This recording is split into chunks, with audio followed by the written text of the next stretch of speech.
He come on every skit. He be like, "Mom, like he could be." Back to that apron, Isaiah. Back to that apron. You said Polo Wayne? Polo Wayne, yeah. Okay, let me see. Okay.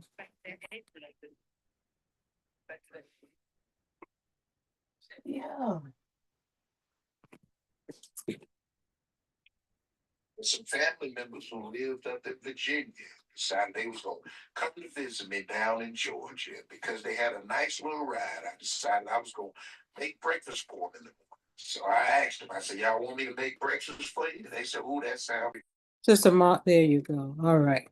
Can you make me the host, Sister Martha and Brother Fleming? I'll send him a text. Yeah, we had difficulty getting on. We have to.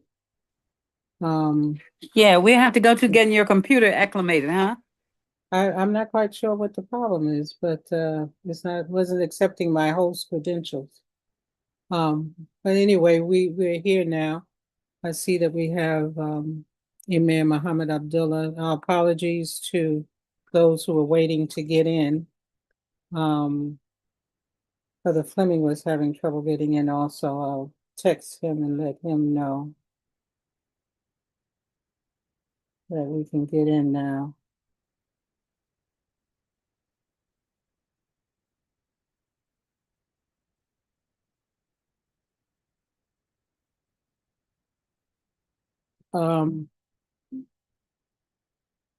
Record to the cloud. I received a test to record to the cloud. I'm unable to start. Sister Martha, I was unable to start the recording to the cloud.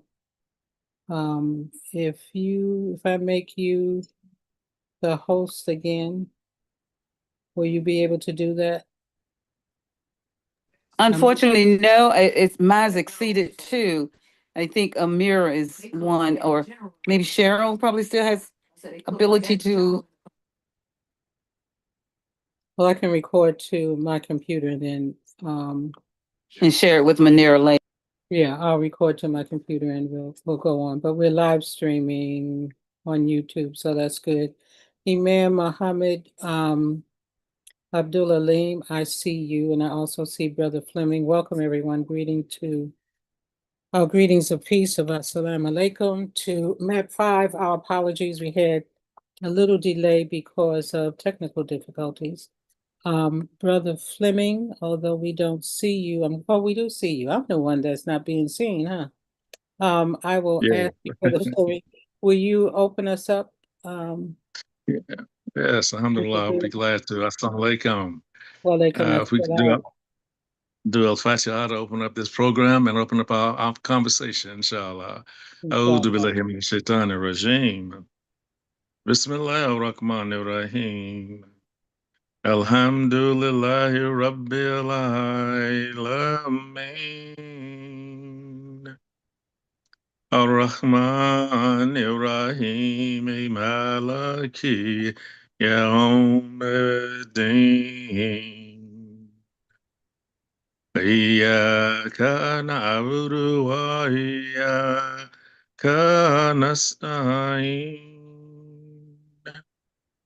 Ihdina as-siratal mustaqim, siratal ladina an'amta alayhim. غير المغضوب عليهم ولا الضالين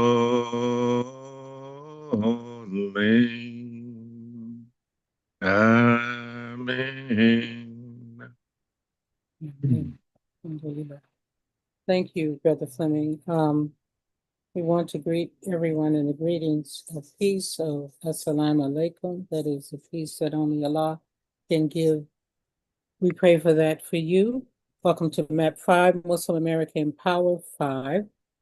We usually start off our program with what we call a little icebreaker. So take out those of you who still have those old time ice picks, you can take that out or take out whatever you use to break the ice. Honorable Cheryl Sudduth usually leads us in this segment, so I'm going to ask her to go right ahead. just unmute yourself. There you go. Assalamualaikum. Walaikum assalam. Walaikum assalam. Yeah, I mean, you got great timing because I'm parking. I'm actually headed into a funeral, a memorial service, I should say, for the Honorable Beverly Davis. Yes, I forgot to let. Okay. Where is it being held? Grace Cathedral here in San Francisco. Oh, okay. Yeah. Wow, yes. Belva Davis. You want to tell them about it and then I'll do the icebreakers. Okay, well, Belva Davis was a prolific and one of the first, if not the first, African American women who was a co-host at one time, but she was a news anchor. She just had a really tremendous and impactful career. I would say even a calling for people here in the Bay Area and really throughout the country. I think it was, I think Lester Holt was one of the people that she mentored that people might know of national prominence. But she really was an inspiration to so many people here in the Bay Area, even before I moved here, which was over 40 years ago. And she supported so many community efforts and causes and was definitely a civic and political engagement hero.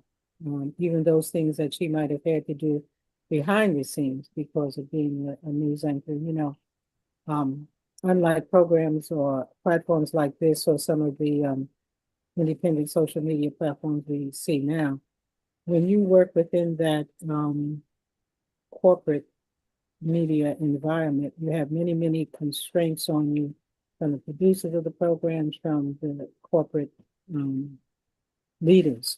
So sometimes people have to use different strategies in how they support those efforts that they are concerned with. But Belva Davis was certainly a champion for our people and for really all humanity. She's very beautiful soul. Okay. Thank you. Thank you for that. Yeah. In addition, she was the impetus for establishing the African American Museum here in the Bay Area, one of the largest. She did the fundraising. She did she did everything to get it put together, as well as the one there in Washington, D.C. Huge presence. We call her Auntie Belva. She and my tia in Chicago. My aunt and Norma were best friends, grew up together from grade school. And unfortunately, Norma is not able to travel here. So she told me to make sure that I come here and represent her. And I promised that I would do that. So I am here to do that today. Icebreaker today. It's been a long month and 1 week.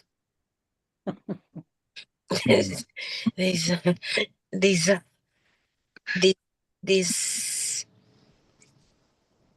everything that's happening. And so, even though we know how to pivot and adapt and adjust, and I know many of you have your dancing shoes on so that you can, tap dance around the pile of excrement. Never a dull moment on my part. That some of these political people keep leaving on the sidewalk. Especially trying to divert your attention to what's happening. Now the promise of, I'm going to give you another stimulus check. I can't feed people. I'm not going to give the $187 and in some case $157 to people. I'm just going to give them $47, but I'm going to give every American $1,000 stimulus check. Let that sit with you and rot in your soul for a few minutes. I would like for you to tell us today how you feel about that New York City. sing me a song from Frank Sinatra or Sammy Davis or something. Give me a verse to tell you how you feel from after the election last week. And the reason I'm focusing on New York just really quickly before I make my way to the cathedral is this. I recognize that we have elected Muslim officials. I'm one myself, so is Fleming. That wasn't the point. And we have people on city councils and mayors in other small cities around the United States. But New York is special. New York City is special because that's the one that this United States covets. That's the one this president covets. That's the one that people from all over the world come to visit, even more so than San Francisco, which is one of the highly visited tourist places in the world. San Francisco, Los Angeles, Chicago, Miami, but New York, that's that shining star of the United States. And to have a Muslim who's decidedly Muslim, who didn't change his name from Bilal to Bill, from Muhammad to Mo, from Latifa to Lati or to Tifa, from, didn't change it from, let me see, let me give me a good name off of here. What's a good name on this, from Zakia or to Kiki. Kiki, yeah.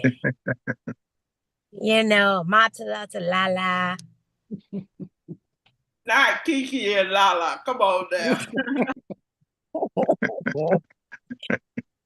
now. Who didn't change their last name to be more appeasing or to the general public, who stood there and said in Arabic, who gave part of his speech in Arabic, and who one of his last commercials was said in Arabic, who did an entire YouTube video. If you haven't seen it, you should go to it and go to YouTube and listen to it. It's about 6 minutes. And he said, my message to Muslim New Yorkers, not to New Yorkers who are Muslim, to Muslim New Yorkers. Go listen to it. And he said in it, I hear you, I see you, I know what it's like, not just to be othered, but to be discounted. And then he said, I'm not going to change the way I speak, pray, eat. And I'm not going to change the way I govern. I'm governed for everybody. The Jewish people who don't think that I'm for them because I just like I'm anti, that I don't believe in Islamophobia. I don't believe in anti-Semitism either. I don't believe in hate in any of its forms. So I want you to tell me, and you can be honest about it. I can handle it. What was your first reaction when you saw that news come across your screen? Yeah, we have a Muslim named Zoran Mondami, who is a self-proclaimed democratic socialist. I call him a humanist, but to each his own. He can call himself what he wants. Estolo, back to Amatullah, back to you to pass it around, darling. Okay, well, Fleming is chuckling quite a bit. He is, isn't he? Yeah, so we let him start off with a flaming, for those, if this is your first time, we have flaming minute. So we'll let him take 30 seconds. Take 30 seconds. We'll maybe take 35 seconds on this one. Okay. It was so illuminating to my heart and spirit. All of us have had some experience in New York. And some of I used to work on Wall Street in New York, and I know some of those old habits of controlling people's politics that money is used quite often. Plain and simple. I give you money for your campaign, I expect certain favors from you once you get into office. But this young brother, at 34 years of age, was able to challenge 8 billionaires. Let me say it again. 8 billionaires who went out intentionally to destroy his campaign. And in spite of all of that, I call him like a little Goliath against a little David against Goliath. He took 5 smooth stones of people who really supported him outside of the original or traditional way of supporting people. He actually went on the train to talk to people. He went into most of the immigrant communities to give their support, to ask for their support. He spoke to them from where their position of life was versus telling what should be. He listened to them very carefully and constructed an agenda to include all of their major concerns. And the people won over the billionaires. I'm going to say it again. The people won over the billionaires. And that is our financial center of not just the United States, of the world. So to me, he's an inspirational icon. I was so glad to see him and Dr. Salam have a little time together. I've been reaching out to Brother, those who don't know, he's also a councilman, one of those 5 who were in prison falsely for that tremendous incident that happened to the young lady in Hyde Park. But he was released, and of course, he pursued his doctorate. Now he's an author, etc., and a very strong advocate for democratic principles. So to me, it's an upliftment to anyone who wants to see how they can run a campaign using people power over traditional politics of money influence. That's your example. That's your shining star. And I have been around unfortunate people when I lived in Ohio. Oh man, he was from Lebanon. He's considered the godfather of the Muslim community in Cedar Rapids. Well, not Cedar Rapids. It's Maumee, not even Maumee. Maumee is more richer. But in the city of Toledo, Ohio, they have an old Lebanese community there. And their leader, I first met him when I went there initially.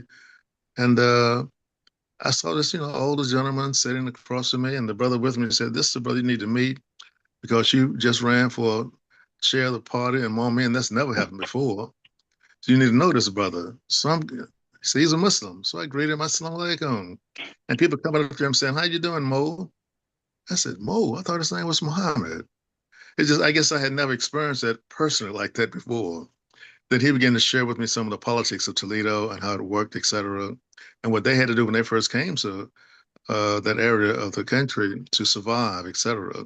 But a lot of them, as our sister said earlier, literally changed their names to fit in. This brother in New York is doing just the opposite. So again, he's a beacon of hope, I think, for anyone who's interested in really having a people-generated campaign to serve the public. And when he spoke to each one of those immigrant communities in their own language, that was just so inspiring to me. I use that format sometimes when I greet certain audiences and speak to them in 5 different languages just to get their attention. But this brother spoke to each one of those communities specifically, and then he ended his conversation with, "And now there's an immigrant leading the city of New York." I said, Alhamdulillah. I'm going to stop right there because that's my 35 seconds, so I'm going to stop with that. Thank you very much. Alhamdulillah. 35 seconds. We won't say base what in math. 35 seconds. You had big sand granules going down your sand clock. Okay. Right. Well, I was born in Harlem Hospital in NYC, the Big Apple. My initial reaction was Alhamdulillah, and I prayed. I said, "Oh Allah, please protect him." Not just on the physical, for me, not just on the physical plane, but also on the plane of having good people around him. I think that's so very important for political leaders. And I think that's where Obama went wrong. I think President Obama, I think he started out okay. And then I think he listened too much to the people around him for some of the for some of the policies that he chose to support or go after. So I was hopeful, especially after our last week broadcast. We had 2, I think Muhammad Sharif he was on, but also I think Sister Mahassan Abdul Salam was on to get the temperature of what Muslims, immigrant and African American Muslims were talking about, or a sense of what was the support for him, because I know I had been told before that the Muslim community associated with the leadership of Imam Muhammad had a very close connection with Eric Adams. And so when Eric Adams withdrew from the race, as he shouldn't have even gotten in the race, but when he withdrew from the race, I was curious as to, okay, now where are people thinking? What are they thinking about? And I think that the beauty of the Brothers campaign, as both Cheryl and Fleming have alluded to, is that although he maintained his Muslim identity, his campaign was a human campaign. It was a campaign to benefit all humans. And I think that was the success of his campaign, because I do believe that people, if it comes to getting food on their table, they don't care if they get that lamb chop from a Muslim, a Christian, a Jew, an atheist, or whoever, but if they're able to put food on their table, that's what they are happy with in terms of a political leader. So I pray a lot for his success, and that he will continue as a mayor. But when Jesse Jackson ran for mayor, he just made one offhanded comment, and they just ran him out, almost out of the country. The young ones on this broadcast won't remember that, but I certainly remember that. I remember.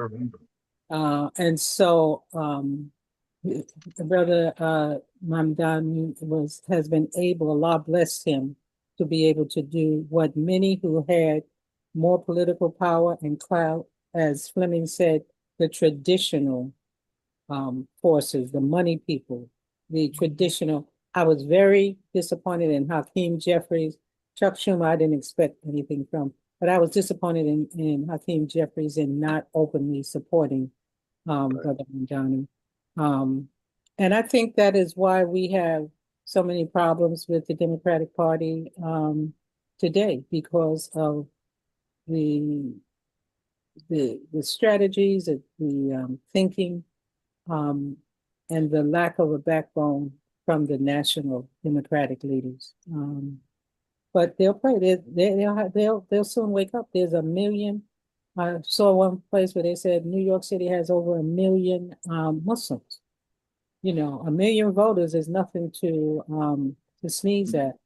Curtis Lewa, although he did a good job, and there's probably some controversy over it, but his guardian angels, when they first started out, they were doing a good job as far as community protection. I didn't follow them after like 77, 78 or so, but he doesn't have experience. Mamdani, he has had experience as a politician and as a legislator. So I'm really encouraged that there'll be beautiful growth in New York City, and that I pray that all Muslims, all people of good conscience, stand up and, number one, condemn the people who keep on trying to slander him, and to really push back against Islamophobia. And Zakia, aka Zakia, Kiki. Kiki. You have your hand up. Assalamu alaikum wa rahmatullahi wa barakatuh. When I first heard the news of this young man running, and then when I realized that he actually won, which was like 2 days, because I hadn't been keeping up, but I had to look around because I heard somebody say, "Give me your tithe, your poor." I said, okay, that's New York song now for real, right? And then I thought about, okay, that's an opening for Americans and young Americans who don't have the baggage that the over 50 crowd, we carry sometimes. These people don't have that baggage. So I was very thankful to Allah, and I, like you, Amatullah, I immediately prayed for his protection and his family's protection.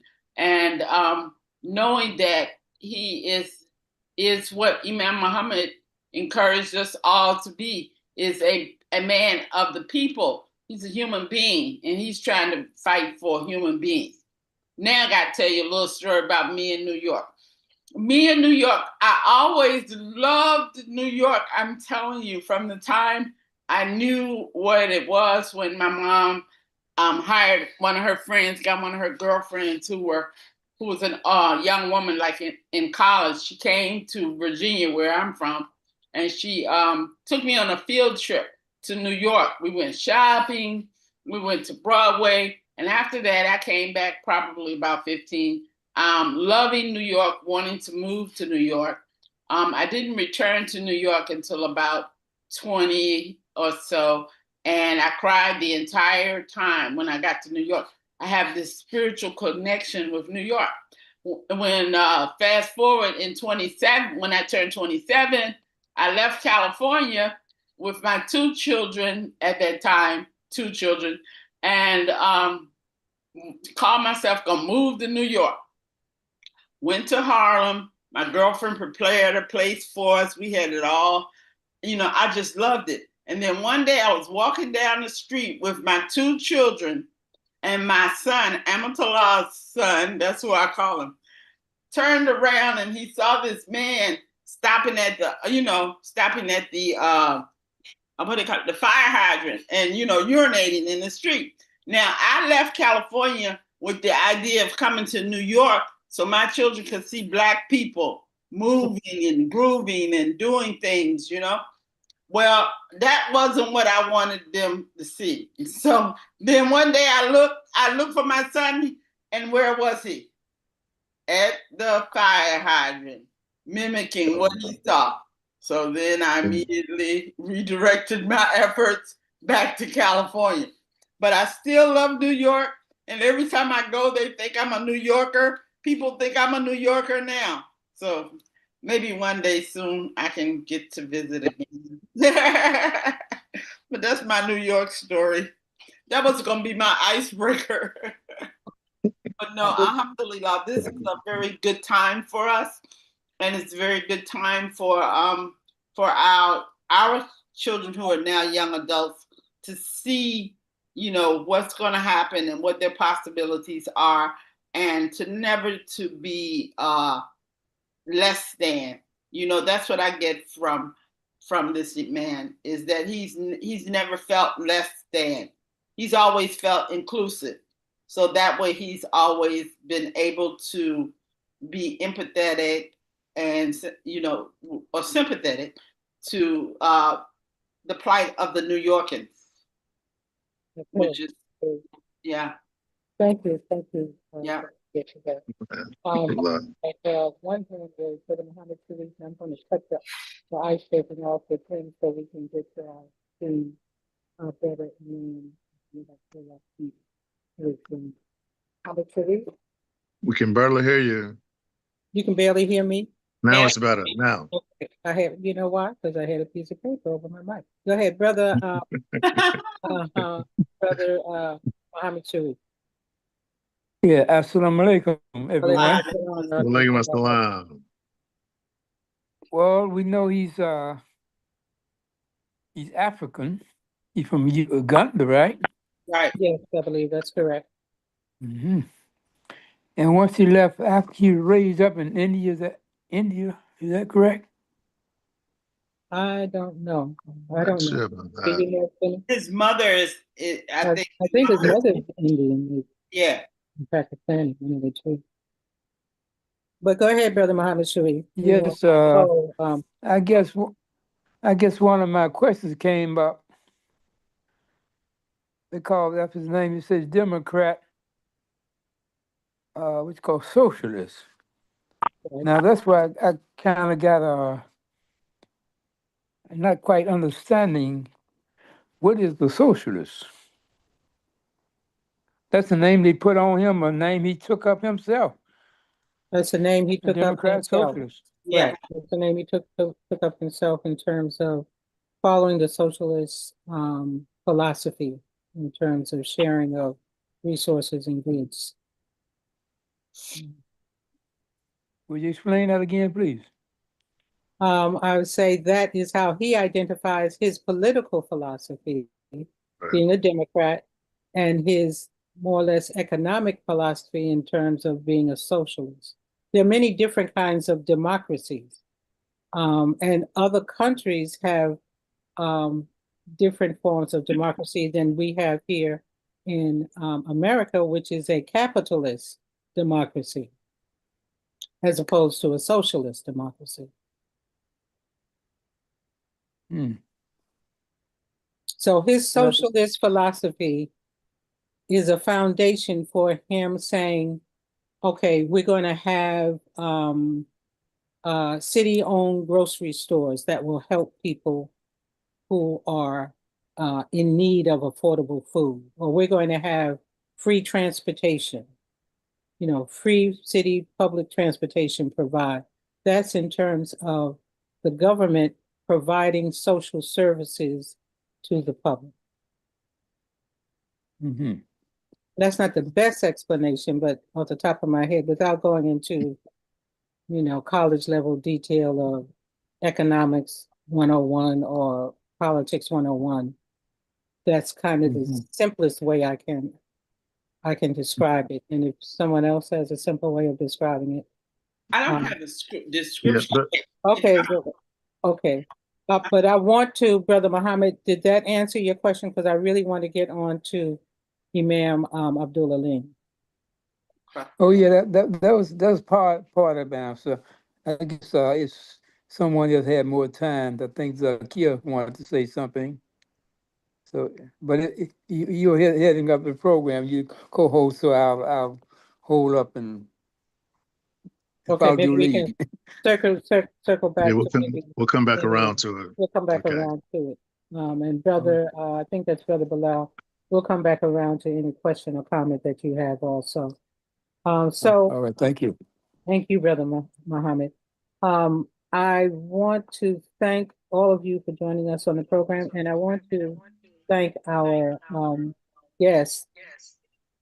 I hear a slight echo. Are people hearing an echo? No? Okay.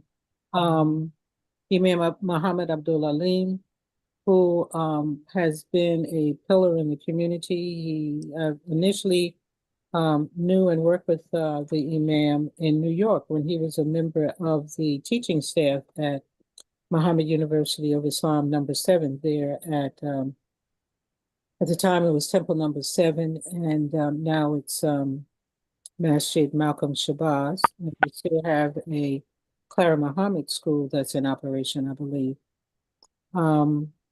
And I recently, and many of you may have recently heard, I think about 2 or 3 presentations that he has given on the Study Al-Islam platform, which is on Sundays at 10 a.m. Eastern Time, 7 a.m. here on the West Coast. And Imam Muhammad Abdul Alim, to me, and I've said this to him, his growth and development to me is a testimony to the leadership of Imam Muhammad.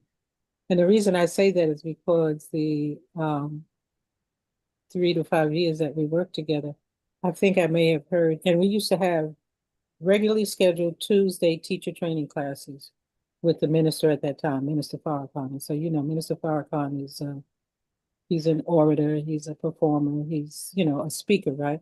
But we would have an opportunity in that class to ask questions. If Imam Muhammad Abdul Alim asked a question, I'm sure it wasn't any more than 2 or 3 in that period of time. And he was a very quiet, calm brother. And so now when I see him, and also when I see his legacy in his daughters who have accomplished so much, I just say, Alhamdulillah, Allahu Akbar. This is certainly a testimony to the leadership of Imam Muhammad and how he says the human being grows as a plant. And so now we're seeing the fruits of the seeds that Imam Muhammad through his leadership has planted, and those who followed him from the beginning and now from their children also. So Imam Muhammad Abdul Alim, I asked him to come on the program because the mission of MAP5 is for all of us to become engaged civically and politically. wherever we can fit in based on our personality, our experiences, or whatever. But there's something that we all must do. It's our responsibilities as believers to participate in the societies where we live. And Imam Muhammad, when he first picked up that flag in Chicago and told us we were going to have a new World Patriotism Day and that, you know, we should honor the flag and we should be good citizens, he received a tremendous amount of criticism. If any of you who are on this broadcast, if you know, I mean, they called him everything. In Christianity, we used to say the child of God. We know God doesn't have any children. Lam yalid wa lam yulad.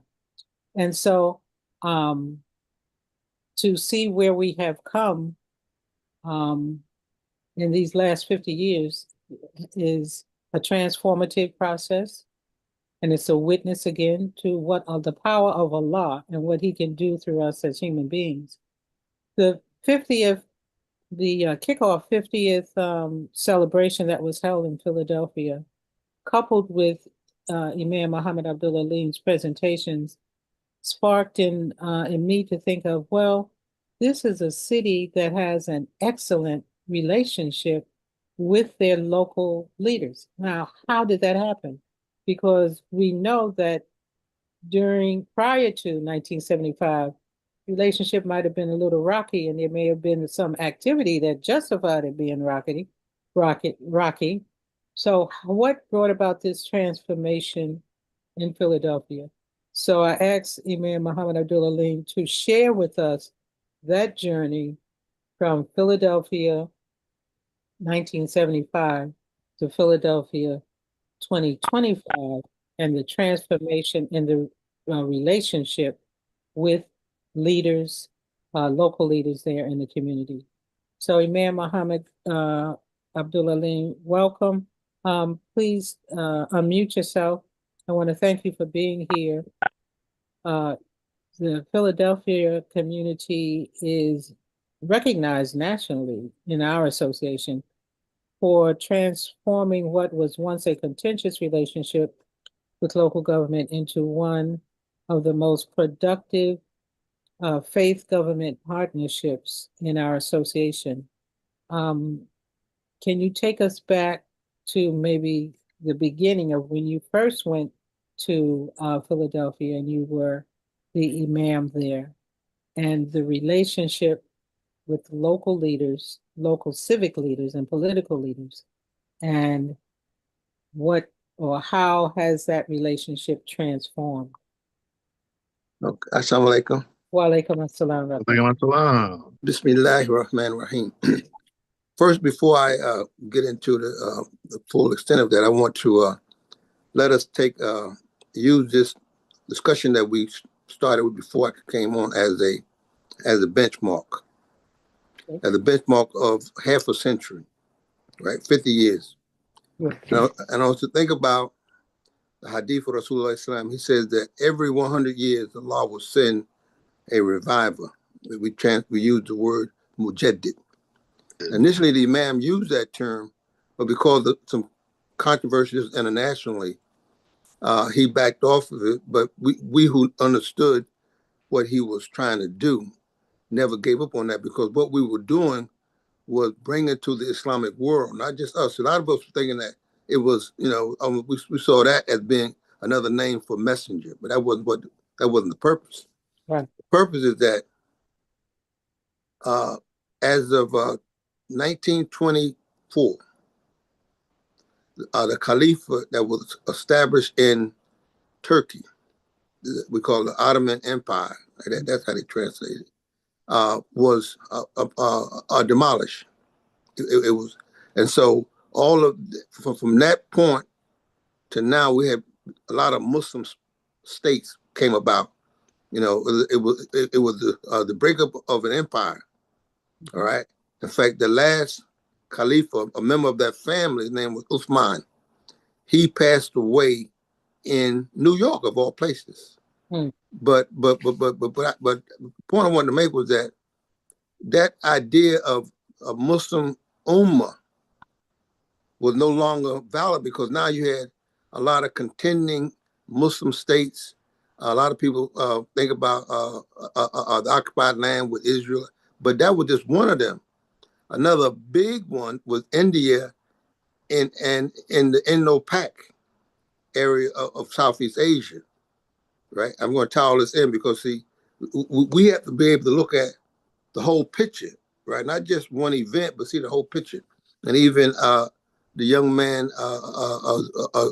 Zoran, he was somehow his genetic background comes through that area of Southeast Asia, of the Indo-Pak. All this is connected. Deputy Farad, he comes from that area too.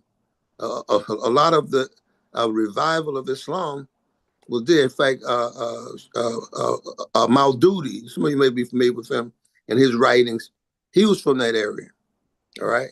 So all these things are important for us to know because we also played a very important role in that, even though it's not we even missed it. One of the persons who was constantly mentioned in our newspaper was Ali Baghdadi. Some of you may not remember it, but all right.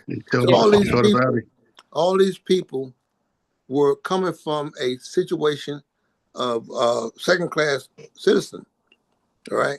And just as we had to go through a reformation, right? We had been through the first, say, 40, almost 50 years with the Honorable Elijah Muhammad, where we got a sense of self. We had to be reestablished in our human identity before we can go into itself. Now, many of us got sidetracked into Black nationalism with Minister Malcolm. Mm-hmm. But those of us who understood, and our sister Amatullah, remember I was a student of Malcolm and of Maceo at the Temple down in New York. Well, that's where I studied Arabic and stuff like that. But anyway, the point I'm making is that we were not trying to become more Black. We were trying to reestablish our human identity. It's very important. So because the Quran, which was our ultimate goal, it says Dalika Kitab la Rayba Fi Huda lil Muttaqin.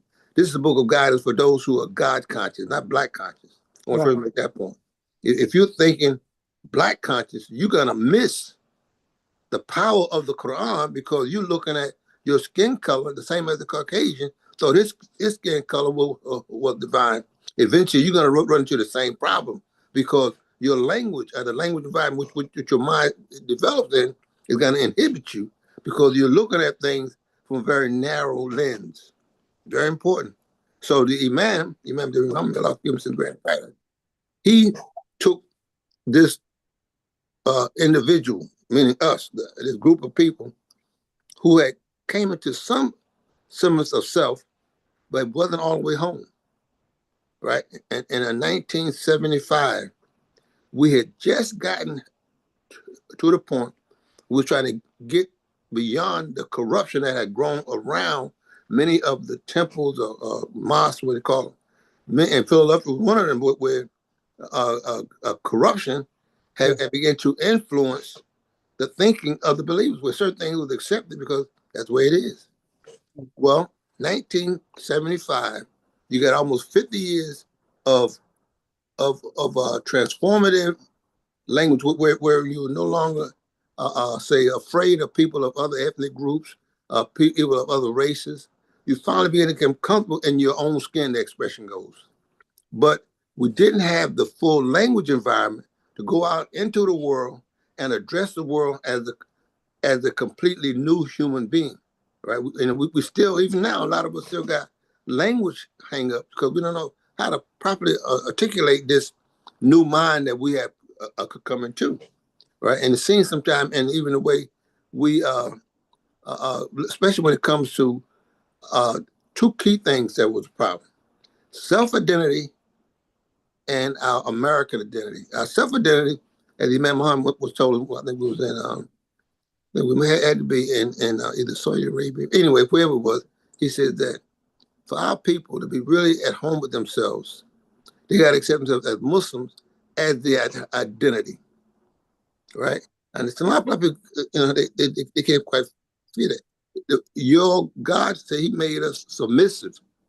Now, our racial, ethnic identity, that goes, if anybody got a problem with their identity, if you don't know who you are, you look in the mirror. If you can't tell who you are, you have to make an announcement. So let's get that part. So that was the first problem we had to have. You got to have resolved. The second part is our American identity. All right, that's why the problem with him raising the flag set up all kind of traumatic expressions. Oh man, it was Sister Amatullah would tell you, like they wanted to kill the man out there in Chicago for him raising the flag. But he knew that in order for us to get beyond the trauma of not having a self-identity in the environment that we're in, which is United States, we had to overcome that. Right? So we had a nexus. The nexus where our identity as African Americans, Muslims, is now colliding with our identity as American Muslims, or Muslim Americans. So these two things in us, because we as I'm sure you've all experienced it, especially if you travel around the world, people are always amazed at the fact that, number one, we're Americans, because the image is given that Americans are all Caucasian in international circles.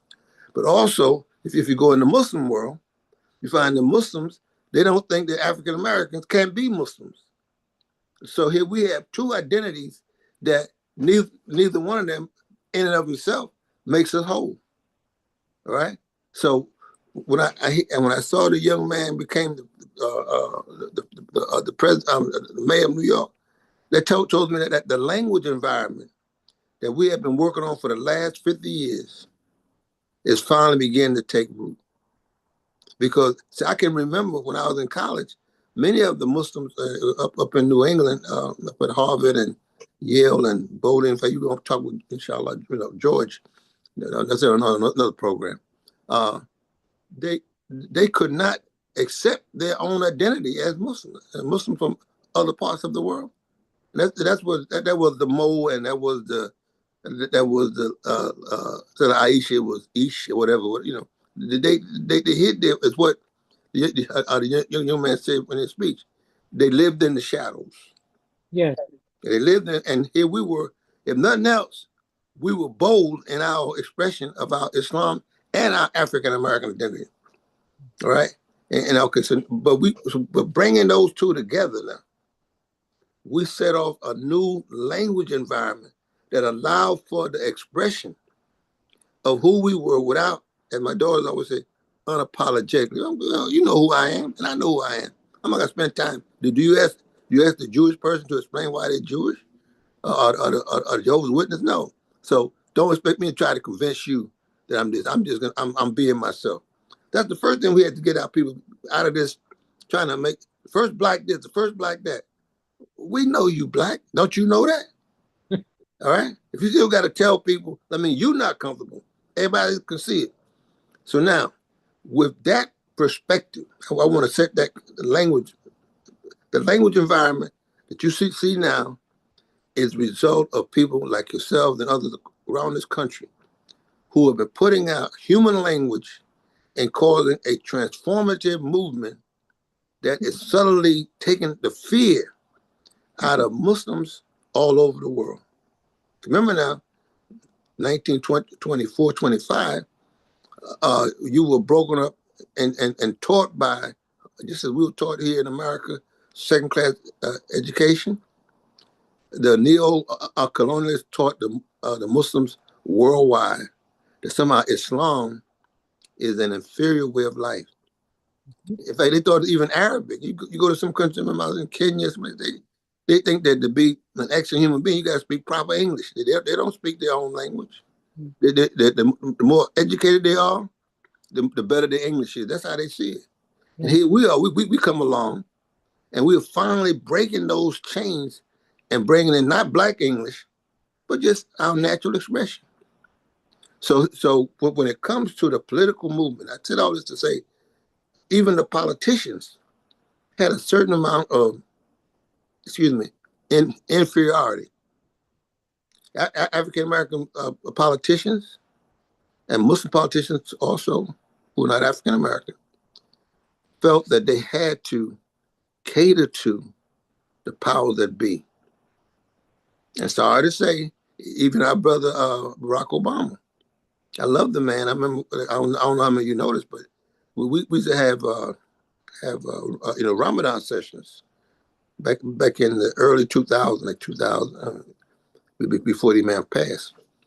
And the young man, Barack Obama, attended one of those sessions, and the imam told him, "Don't. We know you with this, but the people who will use your association with us to undermine your political, growth and development." So I'm saying this, and I know it's for a fact because I was there. All right. So my point is this: is that when you take on the mindset that we have, see, and you really believe there's no God but Allah. That's as you see in Mamdani. He really believes that. He's a Muslim. He's a Muslim in his totality. He's not one who got a Dr. Jekyll and a Mr. Hyde. He's not that. He's a Muslim completely. I mean, and therefore, so win, lose, or draw, go with who you are. So here we are now. We took the negative environment. A lot of people think about the negative environment of 9/11. Think about this, where Muslims were at the lowest in terms of power relations you could ever imagine. What was that? About 24 years ago. Yeah. And here we are. Now we got the person who's now chosen to represent the New York leadership is a person who's Muslim, who's uncompromisingly a Muslim.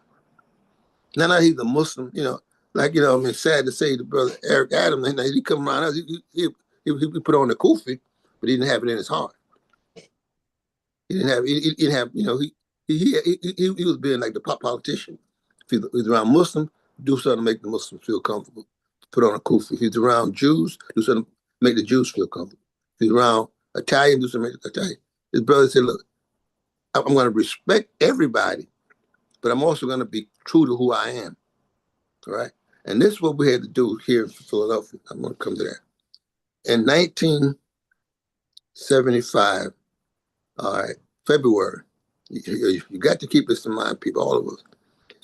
In January of that year, our leaders were, it was some of the rappers, Minister Farrakhan, Brother Live 4X, Lieutenant Clarence, Lieutenant Hassan, all them brothers, Captain Shah. I was there.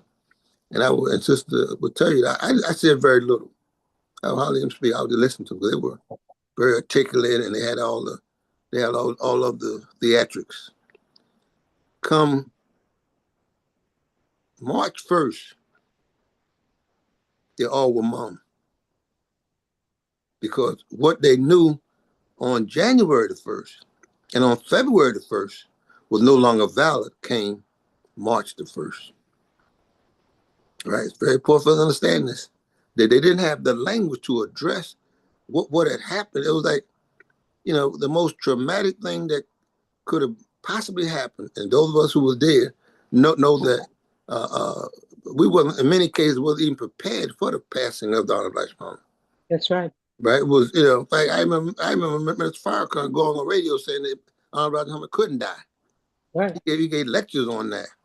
And if you said otherwise, you were a hypocrite. Right. All right? But Honorable Black Mama did die. And so many believers were like lost without any direction. And the Imam had to come in firing. He come in and because he knew that the shock of the hour, we knew that a lot of people were not gonna survive that psychologically because it was so traumatic. All right. So we need to go back and look at this. So what we began that March, is to remake the world. Well, actually, he didn't make that announcement until April of that year. But he first had to announce what his mission was, who he was. He says, my mission would be considered what we call a mujaddid, one who revived the faith and bring it back to its original intent. He made of you in Chicago, or those who, I think they had a little interview with him in the paper. So that means that we had to now begin to look at all the things that we had thought was so taboo. And one of the main things we thought was taboo was identifying with America, right? When you identify, oh no, but we ain't no America. This is the devil's land, right? Remember how we were thinking, how throughout the country. Now I'm not talking about us personally. And so that's when our work really began, because we had this traumatic situation of no longer having a prescribed enemy on the Europeans, and no longer having a disdain for our situation here in America. All right, very important. So once we begin this work, understanding that, actually, again, a twofold mission, identifying ourselves in the universal community of Muslims. And that's why we went through so many name changes. So many name changes were trying to get us away from labeling ourselves and boxing ourselves in, because look, we brought something that was unknown in the history of man. We was like, I think they wrote a book called Frankenstein. You know, remember, man took pieces of this and pieces of that and made a human body, right? Remember that? But it wasn't until he put the electrical shock on him that the Frankenstein even come alive. Well, here we were now. We're now trying to move the community away from sectarian language to universal language, and at the same time keep them motivated with something that it took us a while to get to this point. Be able to think for ourselves. Even now, we like to attribute things to the Imam, but the Imam says, if you eat an apple, the apple is no longer the apple is you now. So you can speak with authority if you have digested the apple, right? So now so our goal was in many temples, and Philadelphia being one, corruption had taken us so bad. So I was one of the brothers who actually, again, I knew some Arabic, I knew how to read the Quran. So the Imam told me really, and asked me, would I go to Philadelphia and teach them the religion? And that time, Minister Shabazz, he was like the regional leader of the East Coast. Minister Farrakhan had been moved out of New York to Chicago. It's like in the middle of 1975, around like August, going towards the fall. I get there, and it was, a lot of sincere believers, but they were like sheep. They were like sheep. I mean, it's like, they were afraid to publicly say what they knew was wrong. People, they used the good name of Islam to do a lot of dirty business. I put it that way. So our relationship with the public, especially the political leadership, we couldn't really deal with them at first. We had to first get our own house straight. So certain things like neighborly needs, our temple, at that time, 75, we didn't even have a separate temple. Let me tell you a little history here. But what happened was, as we were learning how to have Jummah, we were just getting into Jummah, we had a shootout at the Jummah, some brothers who were into drugs and corruption, two different groups. They had a shootout right there at the masjid, right at the Jummah. 1975, we're going into a little bit later than where we are now, maybe November, December, around this time. And so a group of believers started. These are the pioneers, those who had been with Imam Muhammad when he was here in the late 50s, 58, 59. They petitioned the Imam, could they have their own masjid separate from Temple number 12. Now you got to keep this in mind also. There was no such thing as a independent masjid in a city where there is already an established masjid. All the masajids were either you got a mother masjid, everybody else were satellites. Right. this was going to be this whole new concept. You got two independent masters where the little one, which was us, had no responsibility to report to the bigger one, which was number 12. You hear me? That was unheard of. So this was your effort to make a internal structural change in that community for Philadelphia. Exactly. We had to make complete change because we decided a whole completely new masjid.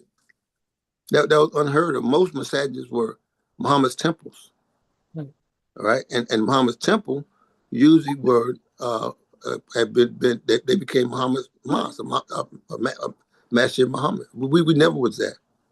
The Imam gave us the name. First it was Masjid Mujahideen, and then what happened was we found out that it was already from the Sunni community, already a Masjid Mujahideen. So the Imam said, I know what it is. Be Masjid Allah. They said there's no Masjid Allah in America. Okay. But they all belong to Allah. All right, and I'm saying all this because you're not saying before we got into the politics of the law of the community, we had to do some house cleaning. Because remember now, people sometimes, I say this, but you keep this in mind, people will know more about you than sometimes you know about yourself. So you come in and preach them, they know that you got this going on, that going on. They tolerate you, but they don't really. So we got established in 1977.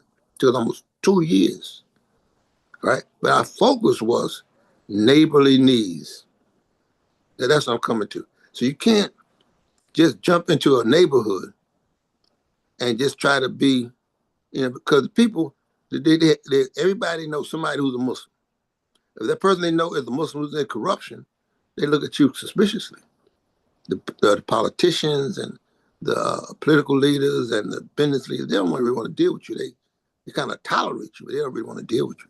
So we spent the first maybe, I would say at least maybe 5 years just doing neighborly needs, helping with the neighborhood cleanup and running after school programs, stuff like that. And I was getting our neighbors to know, to see that we're not the ones who talk the talk about neighborly needs and we also selling drugs. No, you can't do that. So you have to talk the talk and walk the walk, because that's what's going to establish you as, in the business world, in the political world, but you take care of the neighborly needs. That's first. Even now, very important now with the whole thing with SNAP. People know they've been coming to us for years because we have a food distribution program that we've had for years. All right. So my point is that before we get to the politics, you got to make sure you're helping people. And that's why the brother's so successful with his campaign.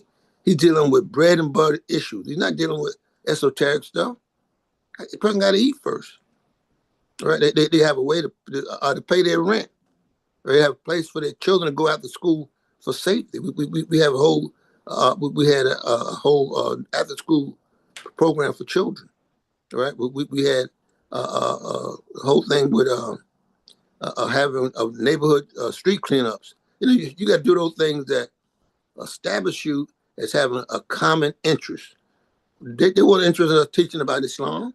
No. They comfortable as Christians, and we were comfortable with them being Christians, but we saw that we had needs that was beyond religion, right? Or that truly it's the real mission of religion, I should say. So here we were doing all that first, and so what happened? Once we begin to establish ourselves, and I'm sure y'all all have the same situation, each time you have a banquet or something like that, you honor people. None of that has to be Muslim. You have your appreciation dinners, but you're showing appreciation for everybody who's doing the day-to-day work, the neighborly needs, feeding the poor, having town watches. Do all those things first, so that you establish it in the minds of the people that you are a community that has more than just people coming out on Friday, blocking the neighborhoods because you got all these cars parked all over the place. You're there with doing the initial legwork, which is establishing neighborly needs. Imam, let me ask you a question right Yeah, here. yeah. While you were in this process of establishing these neighborly needs, Mhm. were you also engaged in interfaith work? Oh, yes, yes. Oh, now that was one of the biggest things we had to do. In fact, let me share this with you. Remember now, initially, we the community was involved with Craig, which really was seen as a antithesis to the Christians, right? You know, walking around the churches with signs and all that. And Philadelphia being a city of churches, right? Well, we had to go from that position to having these interfaith started out as a lecture series. We would invite them to come over and tell us about their religion, and they would come over and they would invite us to come to theirs. I mean, we spoke to many of the churches and many of the seminaries and all that. But we would do it in a way that I would tell believers, you got to do your homework. Just don't come out and say things that you can't back up. All right, you got to study your Islam. Number one, you got to know Islam, but you also got to know what is the history of religion in America. The history of America was always this: you're free to practice whatever you want, but you still got to be within the guidelines of being a Christian. We had to step outside of that part, but still show respect for the Christian. I'll tell you something. Here in Philadelphia, the first group to embrace us for this dialogue, these interfaith dialogues, were Caucasian churches. Because now remember now, this was a city where the Quakers, they were some of the first proponents of religious freedom, and so and they wanted, and we'll go to their meetings and discuss it with them, and they would come to the masjid on Saturdays, and we have our little discussions. But the interfaith, so you can be skillfully, tactfully correcting some misconceptions they have without seeming like you're hostile. Because remember now, if you come across like you're hostile, they're not gonna have a relationship with you. You got to show diplomacy. Yeah, and that's what knowing the Islamic history, how did he do it? When he came to the masjid in Medina from Yemen, and they wanted to find out more about this new religion, Islam. He allowed them to have their religious service right there in the masjid. Most people don't know that. They don't. Most Muslims they have this idea that somehow if you let Christians come into the masjid. I remember speaking of New York, we had a situation where Imam Pasha, this was after Imam Ali Rashid passed. They were in a dialogue with a Christian group, and the Christian group had a fire in their church. So he asked me, what should I do? I said, well, you can let them use the culture center. And some of the members of his staff were like, what? No, stuff a lot, all this. I had to tell them the history of Prophet Muhammad, where he allowed a Christian delegation to have their services right there in the masjid. So the interfaith, especially in these big cities, have a big impact on how the politics go. Remember now, most of our leadership come out of the church. Yes. Right? And they see that you don't respect their beliefs, then they're not. I give, for example, this is more recent, but it's a good example. When we got our new facility, right? It's a campus. It's a big campus, but the people who owned it, and it was African American Christians was God in Christ, as they call it. And the preacher told me personally, he said, "Man, we want y'all to have this because you know that you have our people's interest in heart." Now, check this out now. We had it's a sanctuary, school, business office, parking lot. But what we had to do was show them that those the same interest they had as far as social programs, we have them too. So he says, if anybody we want to come and have this facility, we want y'all to have it. You know, but now I gotta tell you this, they wanted $6 million for it. We had no 6 million. So he said, what we do, we said, we can work something out. So they sold us the sanctuary and the business office and the school. And even that, and this is where the politics come in now. Having that respect from the religious community and the business community and the politics, they sold us that building, that campus. And what happened was, dollar store. Do you have other dollar stores out there? We do have it in the West Coast, yes. West Coast, okay, good. Throughout the whole country, actually. Okay, yeah, okay. That was pretty big because it was just $1 billion corporation. Well, they wanted to get the parking lot and put a dollar store there because we couldn't afford all that, the 6 million. So our political leadership had a meeting with the community at the masjid and with dollar store. And the community said, we don't want dollar store here, we want the Muslims to have it. In other words, all our goodwill came to fruition because we was doing, I say again, those neighborly needs. And so they convinced Dallas, she must have about 1,000 people at the masjid that day. And she said, well, I got to go with my, in Philadelphia, the council people have what they call land rights. They can say who can get land, who can't get land. That go through the city council. But that's an excellent example. I want to show you how when you think about your strategy for establishing the Islamic community life, think about the whole life. Don't think about just one aspect. Think about the whole life. And work with people with the aspect that one day the same people that you may be working against, you may need them later on. So here we were, praise be to Allah, we were able to get, first of all, we got the because it's a whole like square block. Those who've been there for the 50s, you see how big it is. But we was able to get eventually through our efforts and the efforts of our council people, we got the whole thing because we had that type of relationship.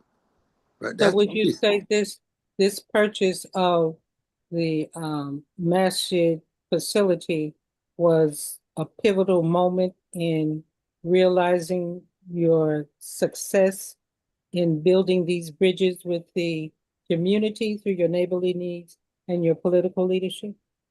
That's part of it. In fact, I tell you, it goes even deeper than that. That's one leg. The other leg is this. In 2016, I think it was, they had the Democratic convention in Philadelphia. Well, the mayor's office allowed us to have a discussion on religious freedom from a Muslim perspective using the city council's chambers. It was a very elaborate situation, you know, and that type of relationship where you're willing to take your language, which is universal, to the general public and speak from the highest office within your locale, which is, in this case, was the mayor's office. And even to that case, go on even further. Once you establish that you are going to be fair to all the people, you're not just there, you know, just for the Muslims. You're there for the common humanity. Things will open up, and the Muslims themselves. I said, you got to make sure the Muslims have the right language, because you have still, you know, Philadelphia got a lot of Muslims. Some area you can go to, you think you're in a Middle Eastern country, because a lot of the Muslims, they like to wear the garb, which is they're right, but also it makes it seem like foreign. And we said no. I say again, that junction of Muslim and African American, we are that, right? And we're comfortable with that. But there's some of our brothers and sisters in other associations are not. They feel that in order to become, first of all, they don't believe in being in the political environment. That's their prerogative. We believe in what Imam Muhammad taught us: shared freedom space. That has to be a part of your political thing. In other words, you're not just there trying to, every other word is Muslim this, Muslim that. No. Do you hear the Christians do that? You hear the Jews do that? No, their influence in terms of the direction that they want the the city or the group to go is there, not their verbiage. Because I take up the next part of it. I got to point this out, that if you're not working to get your share, then you're going to always be susceptible to the money people, because to run a political campaign, you need economics. Right. If you don't have economics, you be holding somebody else. If nothing else, if you follow the commentary of the Imam, the Imam said, neighborhood is different from having a community. See, everybody who can come in your neighborhood and buy up the stores and run things, but if you have a community, everything relates to your vision of how human life should go, and that's what we've been pursuing. First of all, I said, starting with your neighbors. You got to start with people who have common interests. And I tell you, that works. I'm a witness to it. I'm a witness to the fact that if you be true to what is in the life example of the prophet's example, these things work. But you yourself, it starts with you. You got to be true to who you are. So so you have the dialogue, and you have the civic engagements. In fact, now I'll give you, for example, we have brothers who are now the what's his position? Oh, he's the assistant director of the business for the city, not just for the Muslims, but for the city. All right, you got another brother who the mayor who was our council person, set up a whole office of Muslim engagement. They want to make it, see the image that Muslims was able to develop, praise be to Allah, is that of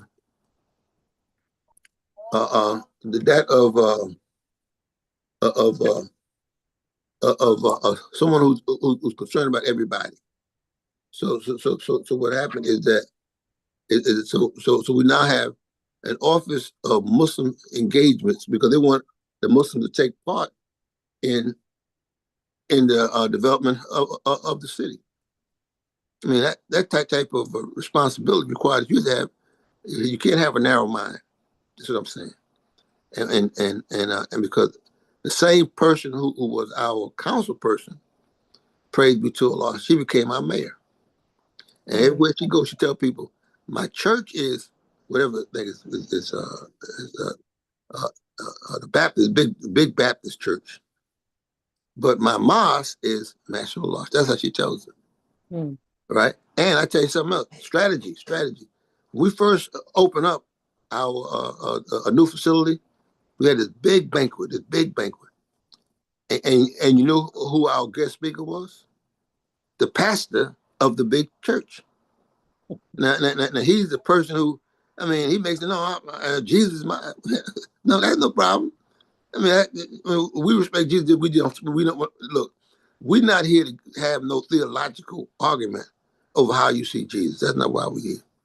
We're here to appreciate the civic development of making our city. In fact, the next time you see our Mayor Cheryl Parker, she does this all the time. Let me tell you a little bit about this. We were one of the advisors on her, trial for she was running for mayor, and they asked me to speak at one of the rallies. Well, actually, at one and I was telling them how. If we started out, I kept doing this. We started out, we had like 6 or 7, candidates. I said, but now that we know who has won the primary, we got to come back together as one. I did this, right? I put my finger up like this. Every time she speaks, in fact, that's her theme. One Philadelphia. Now, she doesn't know that is a Muslim. I don't think she's getting into all that. She know that the idea of oneness and unity is a good human thing to have in a day and time when most people are divided. Yes. So it was. I wasn't trying to, I wasn't trying to influence her, but I kept telling them, one city, because Philadelphia is a city of neighborhoods. Everybody, you go to different places. You got Hispanics, you got Polish, you got everybody. You got their own little neighborhood. But in order to make a city work, you got to work as one. All right. But praise be to Allah. I mean, I tell you the key, I'm telling you, I go back to the key. You gotta have good neighborly needs. And as you grow, you're still showing people you have good neighborly needs. In fact, the brother who had the business partner, I don't know whether you remember that there was a plane crash. One of these Right. vertical, and it fell in a Caucasian neighborhood, and the house caught on fire and everything. Well, the person who had to come and set up the parameters for them to be compensated was our brother. Right now, he go into a Caucasian neighborhood. You know, I think it must have been like from the Bosnia, this place around there. They were surprised that because a lot of the Bosnian people are Muslims. Yes. Right. Well, here come the Muslim African American helping them get compensated and get back on their feet because the house got burned and everything. And that formed the bond with us with the Bosnian community, which most of them look Caucasian. You know, but our service was not based on they were Muslims, they were citizens of the city, and they're human beings. But as a Muslim, they could identify with us because they were you Muslim. They were all told me how they were so excited to see a Muslim, and they told the mayor. This was the mayor told me. He says, "You guys are everywhere." You know, I said, "No, man." I said, "There's Muslims everywhere, not us. We heard there around a little spot." Said, so, Imam, yes, let me ask you this one point. Mm-hmm. How did you realistically overcome the cynicism of Muslims in your own community who don't feel that it is acceptable for us to engage in the political process, or Muslims in other communities in Philadelphia who don't accept that we should be a part of the political or civic process? Okay, that's a good question. Well, one of the first things we had to do was just do as a citizen ourselves. We had the right to vote. In fact, the masjid became, for the neighbor, once again, civic duty. We allowed the masjid to be one of the polling places, right? Because the people, let me explain this. People have this idea, both in the masjid and outside the masjid, that the masjid is only for Muslims. That's the first thing you got to get that out of their mind. Houses of Allah, they come to worship Allah and to service the needs of humanity. So we found that when you're doing your neighborly needs, everybody at some time needs something or somebody. So what we found was that if you do all those simple things, that really don't cost you, the masjid becomes the political place. Everybody coming to vote, right? Because some people wouldn't, it's interesting. They're coming to a church, but they and in the same building it was a synagogue, then a church, then a masjid. But all of a sudden now, because the Muslims have it, they're trying to figure out what we're doing in there. You want to see? You want to come and see? We're not sacrificing no babies or nothing. But the point is, in your own community, it's education.